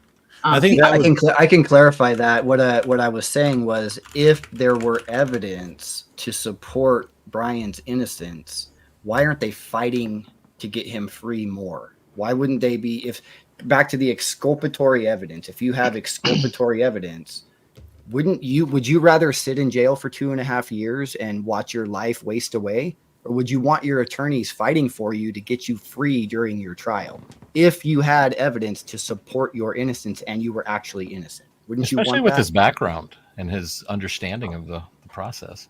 Your lawyers can fight for it. It doesn't mean it will be heard. I believe I've they been did. through it. I I've been believe they through tried to it. get it dismissed. You can scream innocence all you want. Your lawyers can bang on the table. The judge is going to make rulings based upon where the case is standing at that point in time. And the prosecution has every opportunity, even if, okay, they go ahead and dismiss charges, you walk out, the prosecution can draw them up before you leave the courtroom and just bring you right back in. You're not innocent until you go to trial and get found innocent. So I'm not going to fight to get released from jail if you're not going to dismiss my charges to where you can never bring them up again. No, you don't. Have you been to jail? Have you sat there for 7 years waiting for trial? I have. No, I haven't. No, I haven't. I have. I've also been released and arrested before I made it to the door in the arms of my wife. I disagree that Brian would sit in jail for 2.5 years. If he had evidence, that would get him free. And I think the difference too is that Brian doesn't have other charges outside of this case. And I think you had, like, as you mentioned before. Yeah, I did. Brian doesn't have that. So if he wouldn't be, he would be 100% unjustly being held in prison right now. I mean, there's one thing about having multiple, like let's look at Alex Murdaugh, for instance. Let's take everybody out of it and look at Alex Murdaugh. He was in jail. He did a lot of things, like those criminal things, the theft and stuff. That wouldn't have changed the fact that he was in jail. So him not fighting it or arguing it is one thing. It'd be a different thing if somebody could argue it and be free at the same time. Well, you got to also understand too, Brian's not a lawyer. Brian is a PhD student studying forensic, criminology. He is going to listen to Ann Taylor, Massoff, and his other attorneys, and if they come to him and they say, hey, look, this is what we're fighting for, this is what we're doing, this is the amount of time it's going to take, but at the end of the day, if we accomplish this, guess what? You walk scot-free, and they're not going to bring up more charges against you. Because let me tell you, it's one of the most painful things that you can ever experience in your heart and soul, to feel as though you are walking out, that you just won a battle in the courtroom, and at the end of the day, you won nothing. You get to just start to put your arms around your wife, and you get the cuffs put back on you, get walked right back to the same cell that you left that morning, and now you're deflated because you don't ever feel like you're getting out of where you're at. It doesn't matter if you are completely innocent. I'm not saying, look, guys, I'm not stepping up here saying I know what Brian Kohberger's mindset is or why he's doing what he is. I'm only giving you a perception of what I experienced. So there's a wide variance out there of what people go through, and we don't know why Brian Kohberger's making the decisions he's making. If he committed the crime, we don't know why he committed that yet. And if he's fighting his case in a specific way that he's fighting right now, he has a reason why he's doing it that we don't know. We can share our opinions and we can discuss that, but it's like the affidavit that got him arrested. It's a theory. It's a thought. This is what we think happened. Here's what the details that we're willing to put into this to get the arrest warrant. Then we're going to allow it to go through the process to the grand jury to see if they're going to indict, and then we're going to try to take this to trial. Well, Brian Kohberger has to combat that with his lawyers fighting the system in a manner that they know and think could win. And just at the end of the day, and I want to thank all of you guys for your time, because I'm telling you, I'm getting worn out. I got to go take an IV. And I really appreciate all of you guys allowing me to be here and speak with all of you. You're all amazing. Twiz, I love you. I love all of you. So I thank all of you for that. And I just want to, we just don't know at this point. We all have our opinions. We have our feelings. And we have our thoughts. And a lot of that's based off of experiences, things we've seen that we're going through. And my opinions can be different than yours, Daniel and Swamp and Jeff, and all of yours are going to be different. But I'm going to say goodnight because I love all of you. I respect all of you. I appreciate you guys even keeping this case in the eyes of everybody and relevant. because at the end of the day, whether it be Brian Kohberger or a group of other individuals that we're still looking for, we need to find justice for not only the victims, but their families and their loved ones. And hopefully, at the end of the day, this case gets solved. So, yes, sir. Thank you so much, AR. I appreciate you coming on. Guys, this is his channel, AR Hayes, The Convict's Thoughts. Make sure if you go and subscribe to him, go subscribe to him. Make sure you let him know that we sent you. Thank you again, AR. We appreciate you, my man. Take I care, appreciate you. AR. Get better, Yep. buddy. AR. I hope to talk to all of you again soon. Have a great night, okay, guys? You will, brother. Bye now. Hey, Swamp Rose, I wanted to circle back to that topic we were just talking about, and the fact that if there were evidence proving Brian's innocence, what are your? I didn't get your thoughts on that, on how you feel. Would Brian be okay with just watching his life waste away if he were on camera showing him somewhere else? No, I think that maybe maybe I didn't articulate my terminology. I was confused why we were asking why Anne wasn't fighting for BK to get bail. And I'd never even heard people saying that BK could possibly get bail. And it shocks me that and I think maybe it's a misunderstanding. Like maybe I thought it was everybody has a right to bail. Now, the evidence that's against you is going to be determined whether or not you're going to end up having that right revoked or not.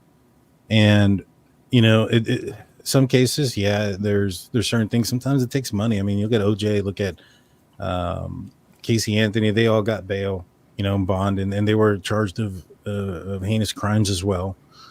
In this scenario here, the reason being is because of the fact that, hey, if something were to come out, I would assume if it was truly exculpatory and none of this like, there's no video of him going down this one street when there's multiple ways to get to this one place.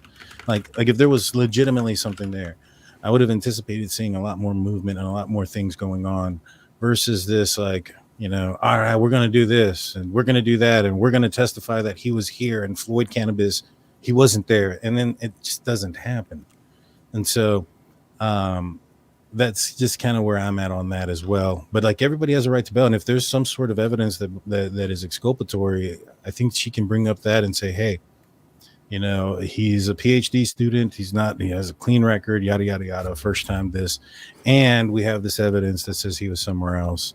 I don't think he'd take bail anyway, because in bail, you have to stay in the state. He doesn't have any family in Idaho. He doesn't have any friends in Idaho. Well, I mean, I would rather get the hell out of there and be in a hotel than anywhere else. Pretty much is in a hotel. And Taylor can let him in. I think didn't Casey Anthony's lawyers let her stay. I mean, why not Ann Taylor? I mean, she believes he's innocent. Let Brian Kohberger chill at your house, just like Casey Anthony's lawyers did. I'd let him stay here. Yeah, but that was bad. I mean, if you saw the documentary, that was. Well, I mean, I don't think that's the only person, and then you can take all that other stuff out of it, right? Is there Casey Anthony's new lawyer? Isn't the private eye some older guy that she's staying with right now too? I make no comment on that, but I want to circle back and just say, crime time. I'm sorry, I didn't realize that realize people got put out on bail for that. I was just asked. That's what I was asking, and I was more asking than telling anybody, is because I didn't think, as a public safety issue, as a citizen, I just always assumed quadruple murderers stayed in jail until their trial. I didn't realize, but then you guys brought up some examples, and I don't know.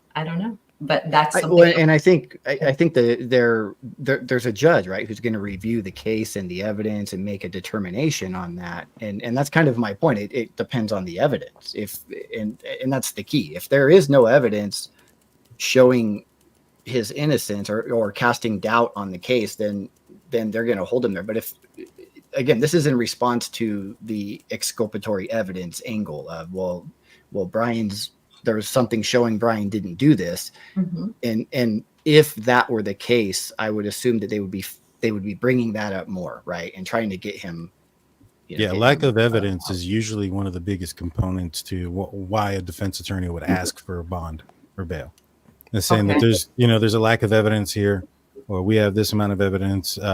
We want our trial. There's no evidence of him being a person that's going to run or do any of those things. And so, again, I'm not a lawyer. I'm going to actually bring up. You know what? I have a lawyer friend. I'll bring him on. He's a defense attorney, and I'll ask him some of those questions because he'd probably give a much better, accurate answer to that than any of us could. I mean, I'll be honest. I'm not a lawyer, so I wouldn't know.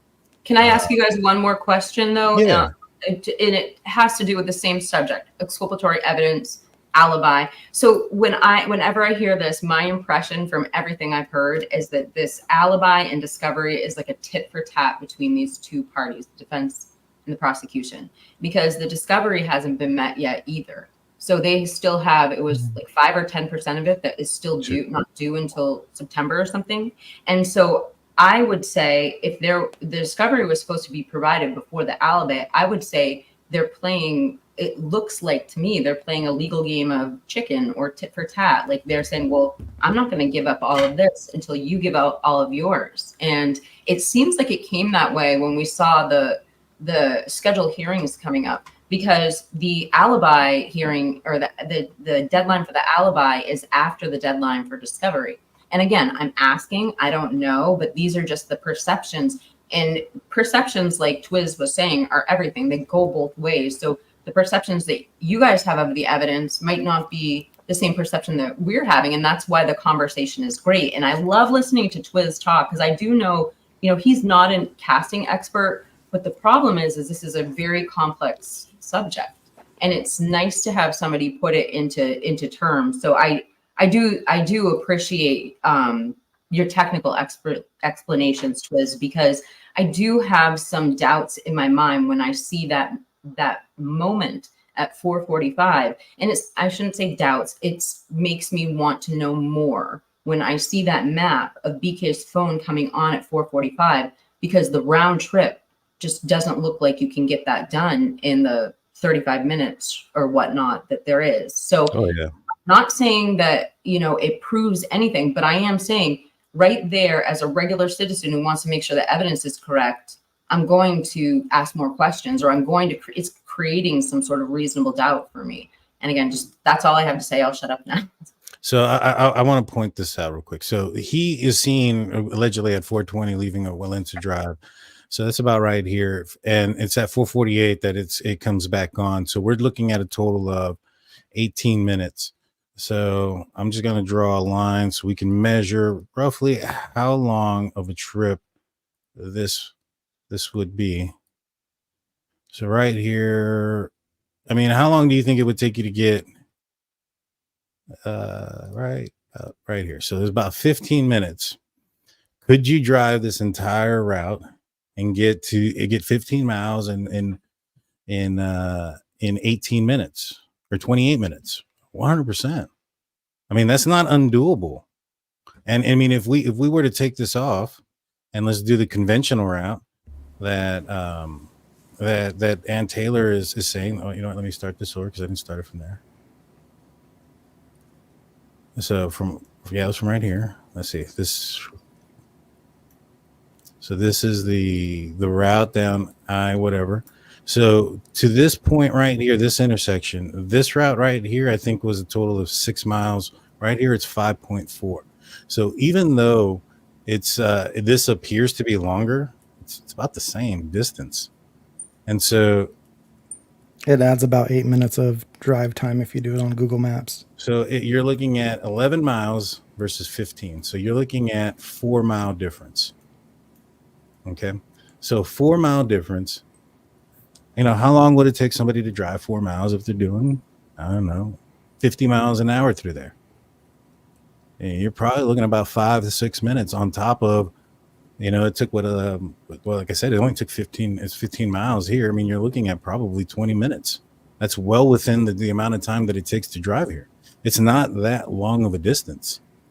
It looks long because you're looking at a map and you're seeing all these different towns and things of that nature, but this is not that long of a difference. I mean, this is only 11 miles away. Genesee right here is only 11 miles away from Moscow.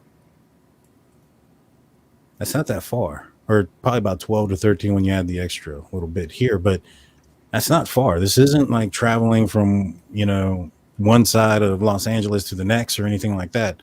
it's relatively close. And, you know, I think it's more than highly likely that or possible that somebody can do this route within the time frame that is there. Would you say 44 miles at 50 miles per hour? Is that what you said? Yeah. Yeah, that's Chat GPT, my new friend, says 4.8 minutes. So that's the speed limit, but there's turns and stuff that would add time.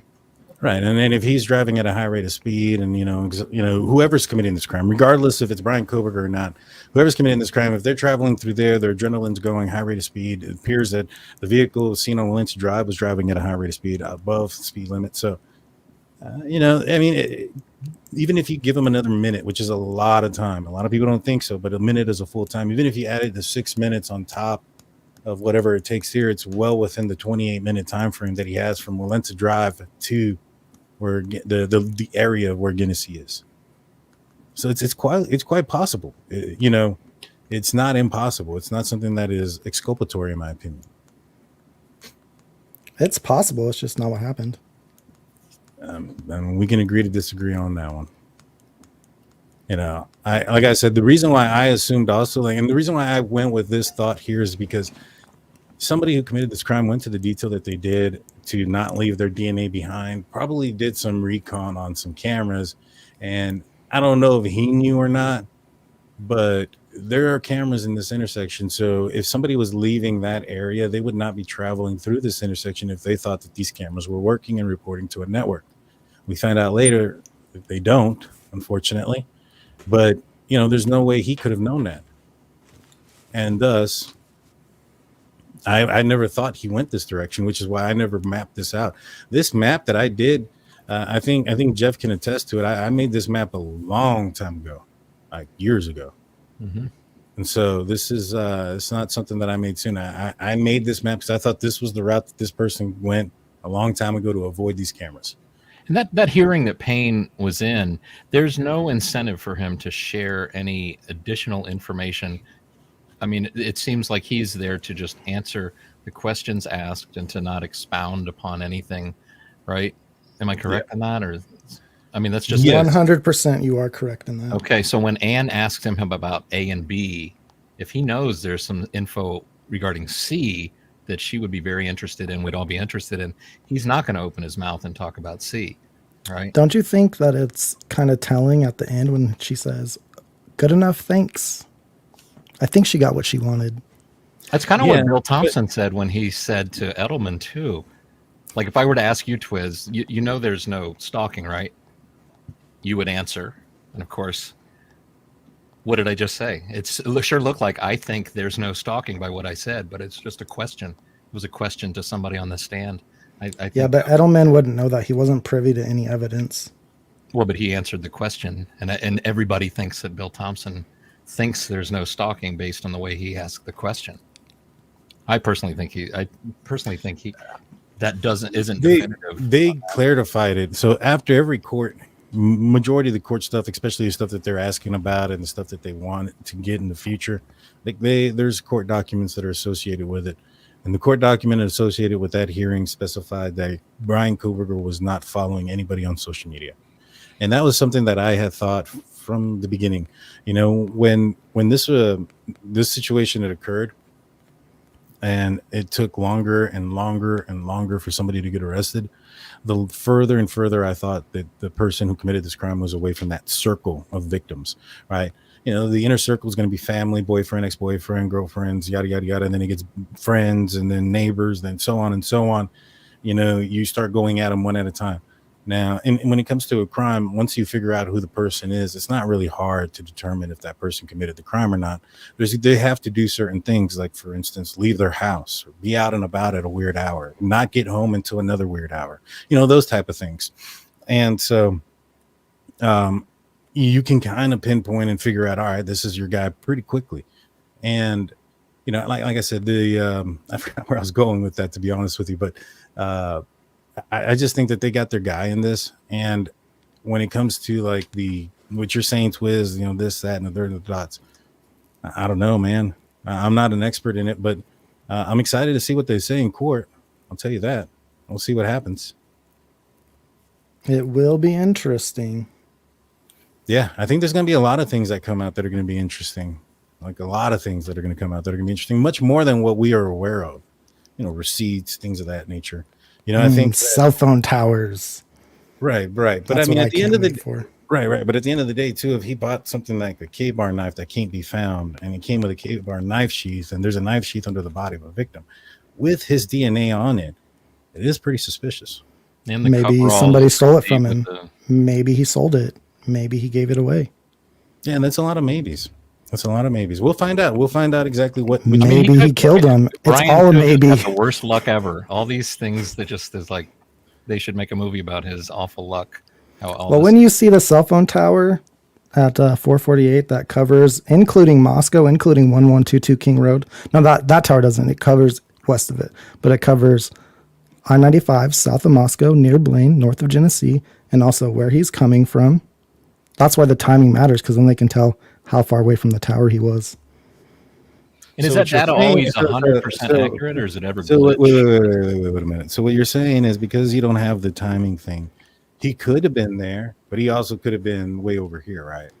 That's not definitively saying that he was somewhere else. It 100% keeping options open. No, that doesn't. That's not definitively saying. If all you're going by is the fact that he connected to a tower, and that there was this other tower, and that it could be some it's the same tower that covers where he came from. All these places, then you're saying that, he just connected to this tower. He could have been there. He could have also been over here where he says he supposedly was at, which is Walleye Park. That's like saying the radius is 27 miles. So yeah, he could have been here, but he also could have been there. Let me show you a tower. Go ahead. And then I do got to drop this probably in the next 7-8 minutes. So while you do that, I'm going to get final words from everybody real quick. Crime Time, I know you said you had to go here pretty soon. Let everybody know where they can find you and stuff. And do you have any final words? No, thanks for having me, Twiz. I appreciate you having the bravery to join the panel and share your thoughts, even though we don't agree. You should join more often. Hopefully we'll see you continue to be a part of the panel in the future. I'm always around. Yep, and it's always good to see you in the chat. Yep. So no, my channel's it's True Crime Time 007. Come check me out, help me out, appreciate it. And the entire channel name is one word, guys. So when I tried to search for it earlier, I put True Crime Time separated, and it didn't come out. So if you want to find it, just put True Crime Time. I'm going to put this into the description at the end of the show as well. And so. Jeff, I have a couple of questions for you after the show, so don't go anywhere before that's over. Kiki, do you have any last? What else do you have to say? Any last words? Sum it up, Kiki. I just want to say it was really fun being on panel tonight. I actually learned a lot, and it was really interesting listening to all of you guys debate. This is my first time meeting True Crime Time, so it's a pleasure meeting you, and I can't wait to go check out your channel and subscribe. And Twiz, I thought everything you had to say was really interesting. And the maps you drew, Daniel, I'm gonna go try and replicate my own, because now I wanna be able to weigh out this new understanding of the casting from tonight. So I don't know if that's what you wanted for me to say, but yeah. No, it's quite all right. Everybody go check out Miss Kiki, her channel. Let me try to. Oh my gosh, I'm moving things around and things are going crazy. All right, there it is. So this is her channel. It's called Swamp Rose. The official Swamp Rose is how you can find her. Make sure you let all these guys know where you found them through us. You found them through us, the Drunk Turkey Show. Where does that name come from, Kiki? Swamp Rose. I can't believe I don't know that all the time I've known you. I mean, I actually had a business with that name before I started my YouTube channel, but I always liked the name because it's like a term of endearment. And it's just a term of endearment that I knew from growing up. And so it kind of fits me, and I took it. Now it's mine. Hi. What's up, Robert? Oh, hey. How are you doing, Robert? Real quick. How's it going, True Crime Cult? It's going okay. How you doing, Daniel? I'm doing well. I think this is the first time we actually get to talk in person. Yeah. It's good to meet you, man. It's good to meet you. Nice to meet you too. Real quick before we get into it real fast. I know it's going to be brief though, but we'll get to you. I want to see what this is that Twiz is bringing up real fast. So this is a tower. This is the Blaine Tower. This is Moscow up here. Okay. But what it says is connected to a tower basically that covers south of Moscow, near Blaine, north of Genesee. But this isn't the tower, by the way. I'm just using an example. I could be down here connecting to a tower that covers south of Moscow, near Blaine, north of Genesee. They'll be way down here, and the only way they could tell is the timing. The timing up here would be a lot shorter than it would be down here. So the timing matters. Right. I don't connect. Is that what you're meaning? What's that? I'm not quite following you when you say the time. The time to connect between those 2 points that you just talked about? So it calculates the time it takes for your phone to receive a connection from the tower and send it back to them. Okay. Like a ping. And it goes by like the speed of light. So let's just say, I'm just going to use round numbers down here. Let's just say it's 1 second. So it would calculate out 1 second, but it would divide it in half because it's there and back. So it'd say half a second here based on that, just since they're this far away from the tower. Down here it would be like 7, right? Mm-hmm. So the timing is what is used to calculate how far away a phone is or whatever's connecting to it from the tower. So what I'm telling you is that where his phone was at 4:48 connects to a tower that covers south of Moscow, near Blaine, north of Genesee. It also covers where he was, and the only way they'd be able to tell the difference is from the timing data. Right. Well, I mean, and at 4:48, where his phone is, where that tower is, it's about 37 minutes to get up to that 1300 Johnson camera. So I'm just saying. How many moments of time is it? Just one ping, or is it multiple pings? I think it depends on what it is. Like if it's a phone call or a text message, I don't know how it calculates the timing. Like at what intervals, like during a phone call. Like if you're an hour-long phone call, I don't know how many times it'll do it. I'd be curious to know if there were 10 pings and one was like drastically off from the rest. I mean, does it ever glitch or give an incorrect reading just for a moment? Where like I'm thinking if I saw 9 pings that were in this one area and then this one ping, it's kind of like when I do motion tracking in After Effects, it's tracking perfectly and all of a sudden it gets confused because it's a computer and it puts the tracking point way over here and you got to manually pull it back in. I just don't know if there's any possibility of something like that. I wouldn't think so because it calculates the time. So like the only way I could really think of that happening is if it gets like some weird reflection, like because it's not always necessarily like a line of sight to where the phone is or whatever's connecting to it. It can bounce off like mountains. There's apparently a lot of weird reflections in this case. Yeah.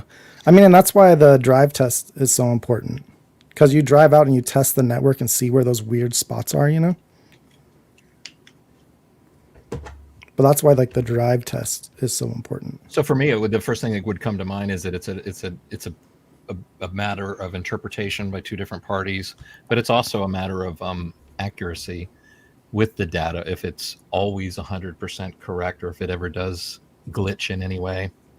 Yeah, I don't think it glitches. I don't know how it could because it just calculates the time it takes for the radio frequency to get from point A to point B back to point A. Right. But if something were to like pass between the 2 points, like you said, a reflection or something that, I don't know if weather has any effect or, Yeah, I think elevation and moisture might affect it. I can't remember if that was something else. But I mean, they'll be able to calculate all that stuff out. Yeah, or going on the other side of a hill or something. I don't know. The interesting thing is on AT&T, it pings your phone to get the timing data every 15 minutes when you're not on a cell phone call or texting anyone, right? So at 2:47, they say that his phone stops connecting to the network, but all they have is the call detail records. So all that means is he either texted somebody or received a text or he ended a phone call at that time. But in between him going from campus on WSU to Bubbleway Park, his phone pinged either once or twice. And that'll be the timing data that they need. So it'll show him driving towards the park. And then what I assume will happen, because there's no cell phone coverage at the park, when he drives out and gets to that tower that he connected to, he probably had a text message waiting for him. So his phone searches for signal, gets that text message, receives that text message. That's when they get that CDR record at 4:48. And there is a tower that's 37 to 41 minutes away from that 1300 Johnson Road camera. That would be the one that he connects to. I think, Twiz, you make valid points on how this works, but I think that the data that you're referring to is going to be presented in this case by the prosecution, and it will prove exactly what you're saying. The data and the way that they do this, I think, is actually going to show Brian could have committed the crime rather than could not have committed the crime. I think there's more layers to this data than we're aware of, and I would assume that the FBI expert who's processing this data knows what he's doing as well and is going to be very convincing in explaining their side of it. Don't you think that's why Anne keeps asking for the cast report? Why would she ask Absolutely, for something that's yeah. gonna I'm not incriminate disputing him? that. I'm not disputing that they're asking for data. But They're what I'm asking saying for is they're asking for data the can cast still report. be being processed. Yeah, data can still be being processed right now. That's why there's a discovery process here that they're working through. But when it comes to trial, I think that data is going to be on point. And if it's not, I don't even think they're going to present it. And I think that they're gonna prove his guilt without relying on that information. Well, if they don't present it, Anne will. She can do that, but if it's not what the prosecution is arguing, I don't know how effective that would be. Well, the problem is that in the arrest warrant, they use cell data that's completely inaccurate. And what you're going to have most likely is a Franks hearing that gets that arrest warrant thrown out. That's the strategy. I agree with that. That's what I've talked about in some of my videos is I do think that that's their best bet. Now, just because they're going to attempt that doesn't mean it's going to happen. And I would expect that they're going to pull every lever that they can in Brian's defense, and they're going to exhaust every motion that they possibly can. I don't necessarily think that means they're going to be successful in those motions. Again, I think there's more data out there than we're aware of, and you make valid points on information they're still waiting for and the way the cell towers work, but we don't know exactly what they have tying Brian to the case. You're right. We don't. We do know. But there's a lot of people that say he's guilty because of it. We do know that a jury of 12 reviewed that evidence and determined there was enough to put him on trial. There was also 6 people on the grand jury that wanted more evidence and they were denied.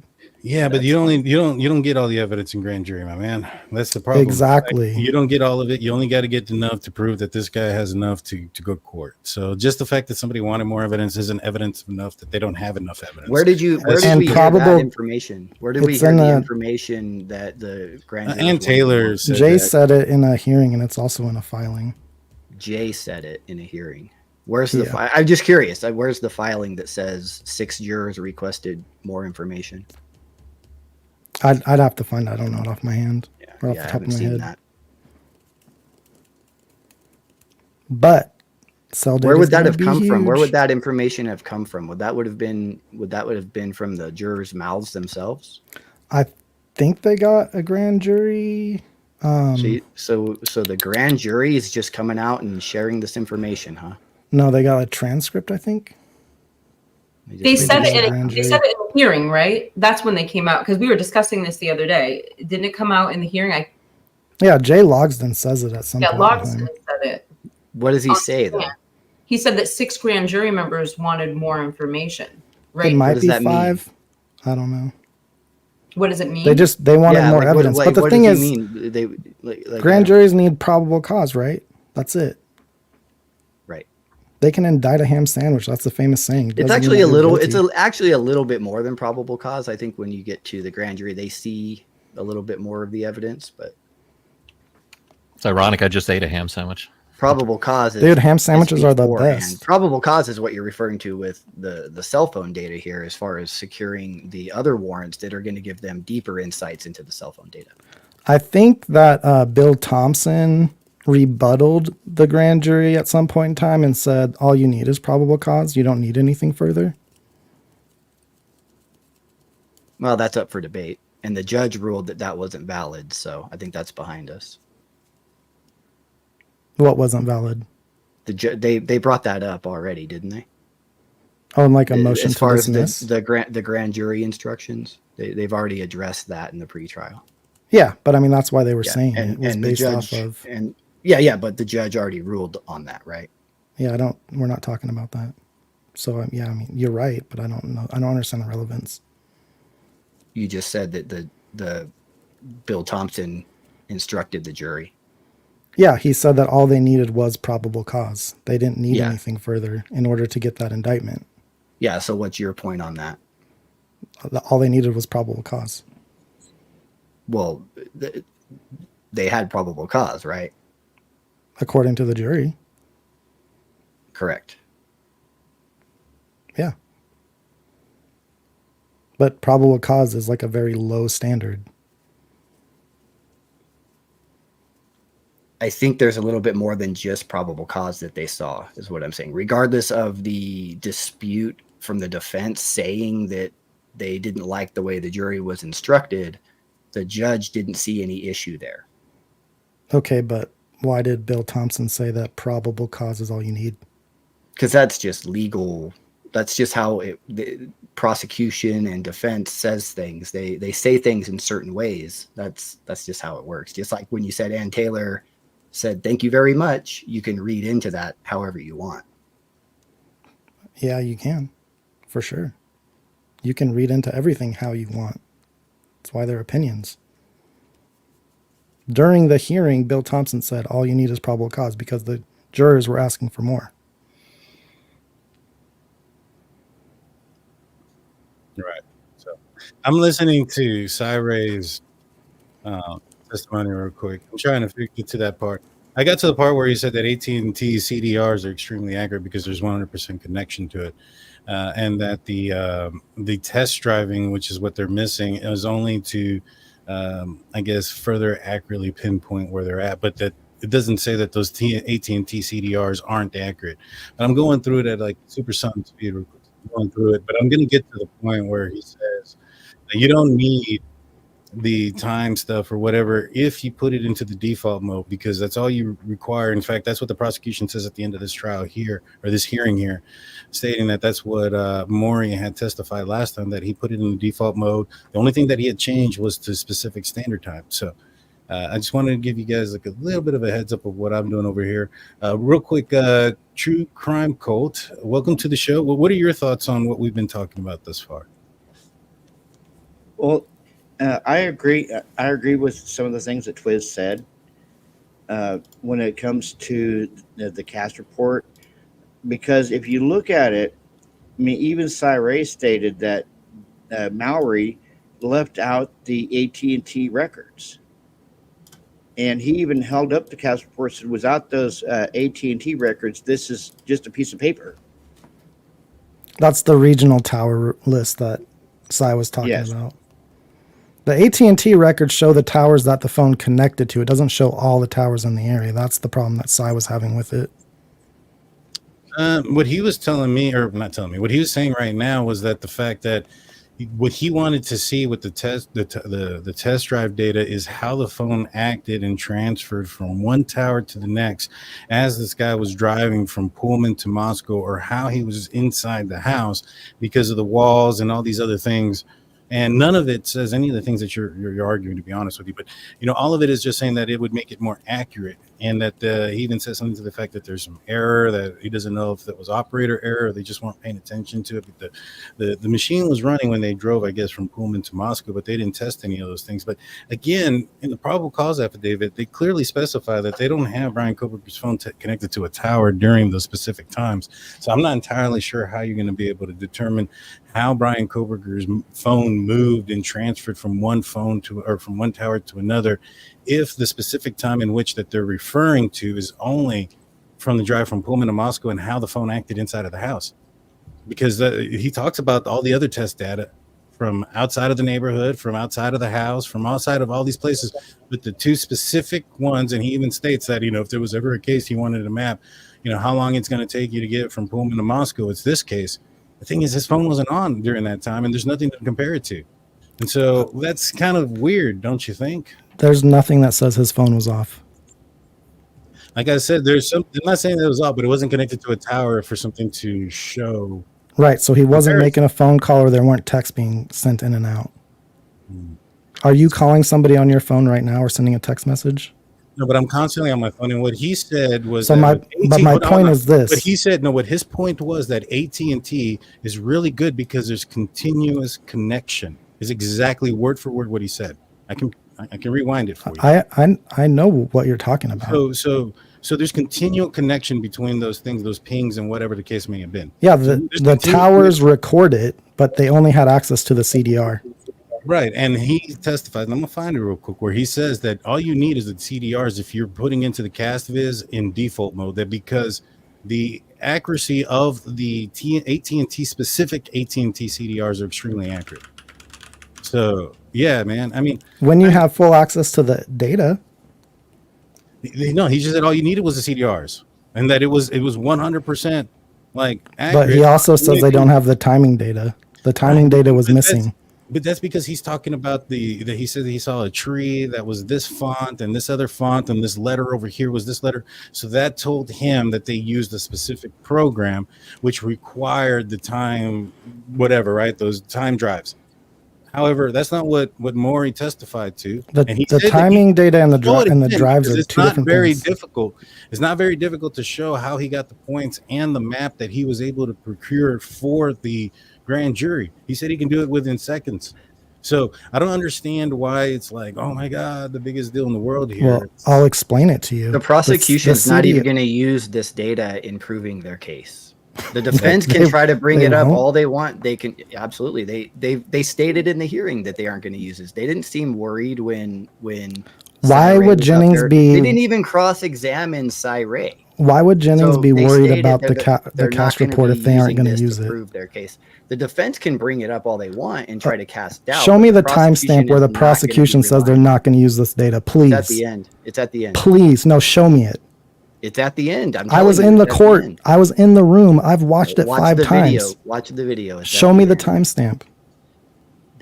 I'll have to look it up. I don't have it in front of me, but it is in the video. I didn't ask for it right now. I'm just saying, show me.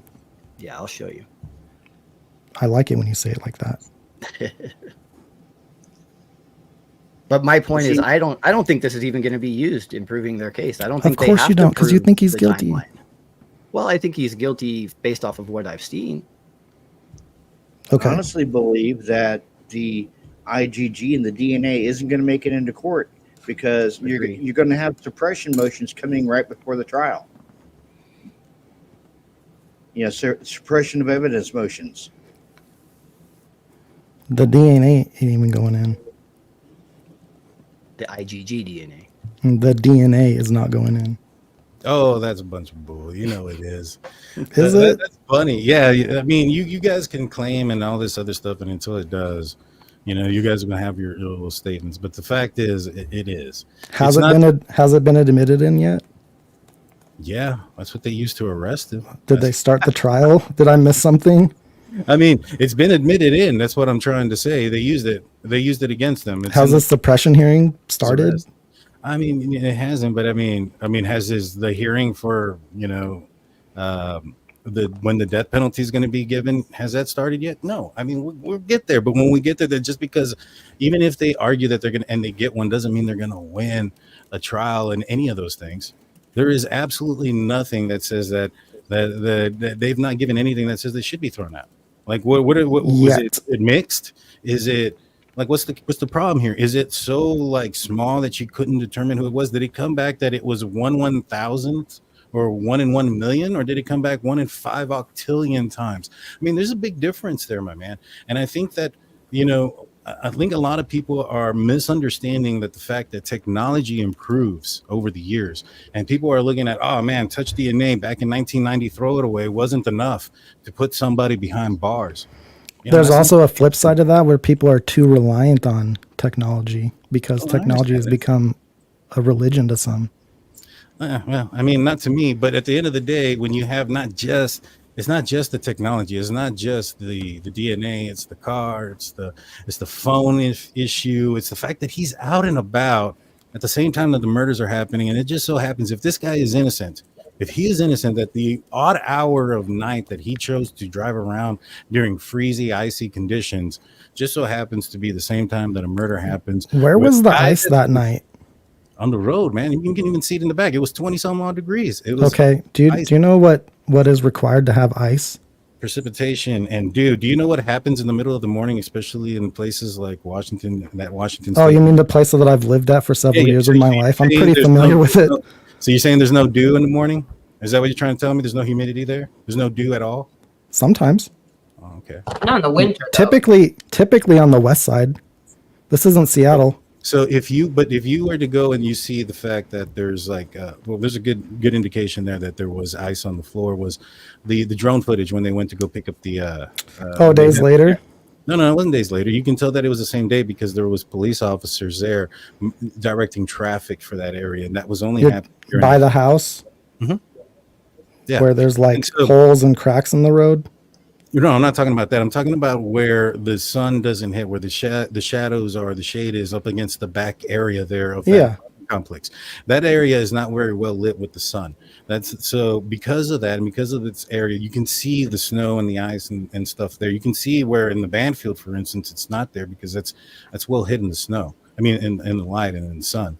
So there's a difference there. But yeah, during that night, yeah, I guarantee you it was. They said it was overcast.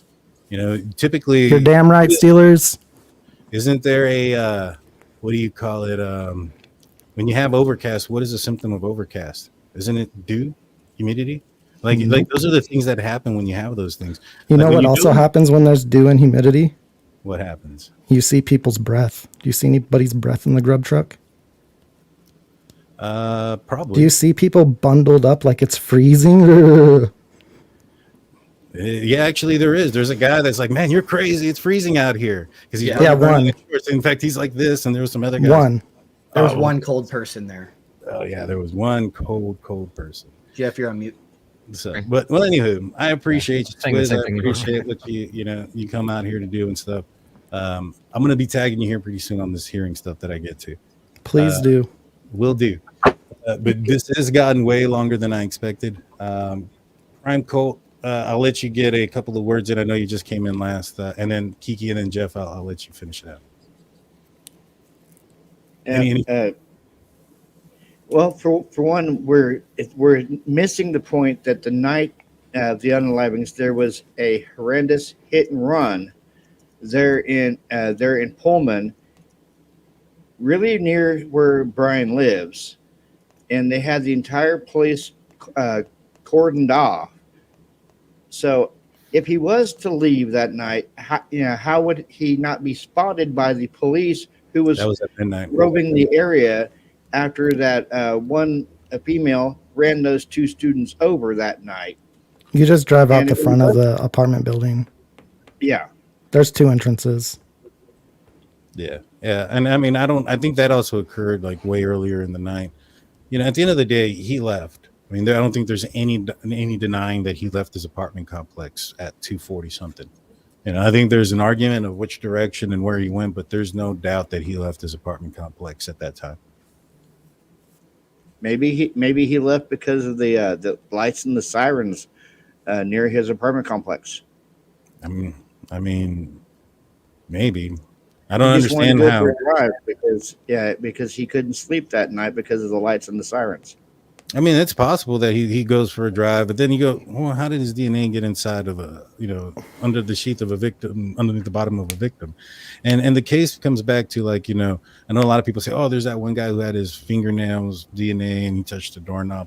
But the thing is, that guy has access to other people. He wasn't out in the middle of nowhere claiming to be by himself, secluded in the middle of nowhere. There's a big difference. He was in an area where he could have come in contact with somebody with the person that ended up being at that residence where that murder had occurred. So there's a huge two different things when it comes to those scenarios.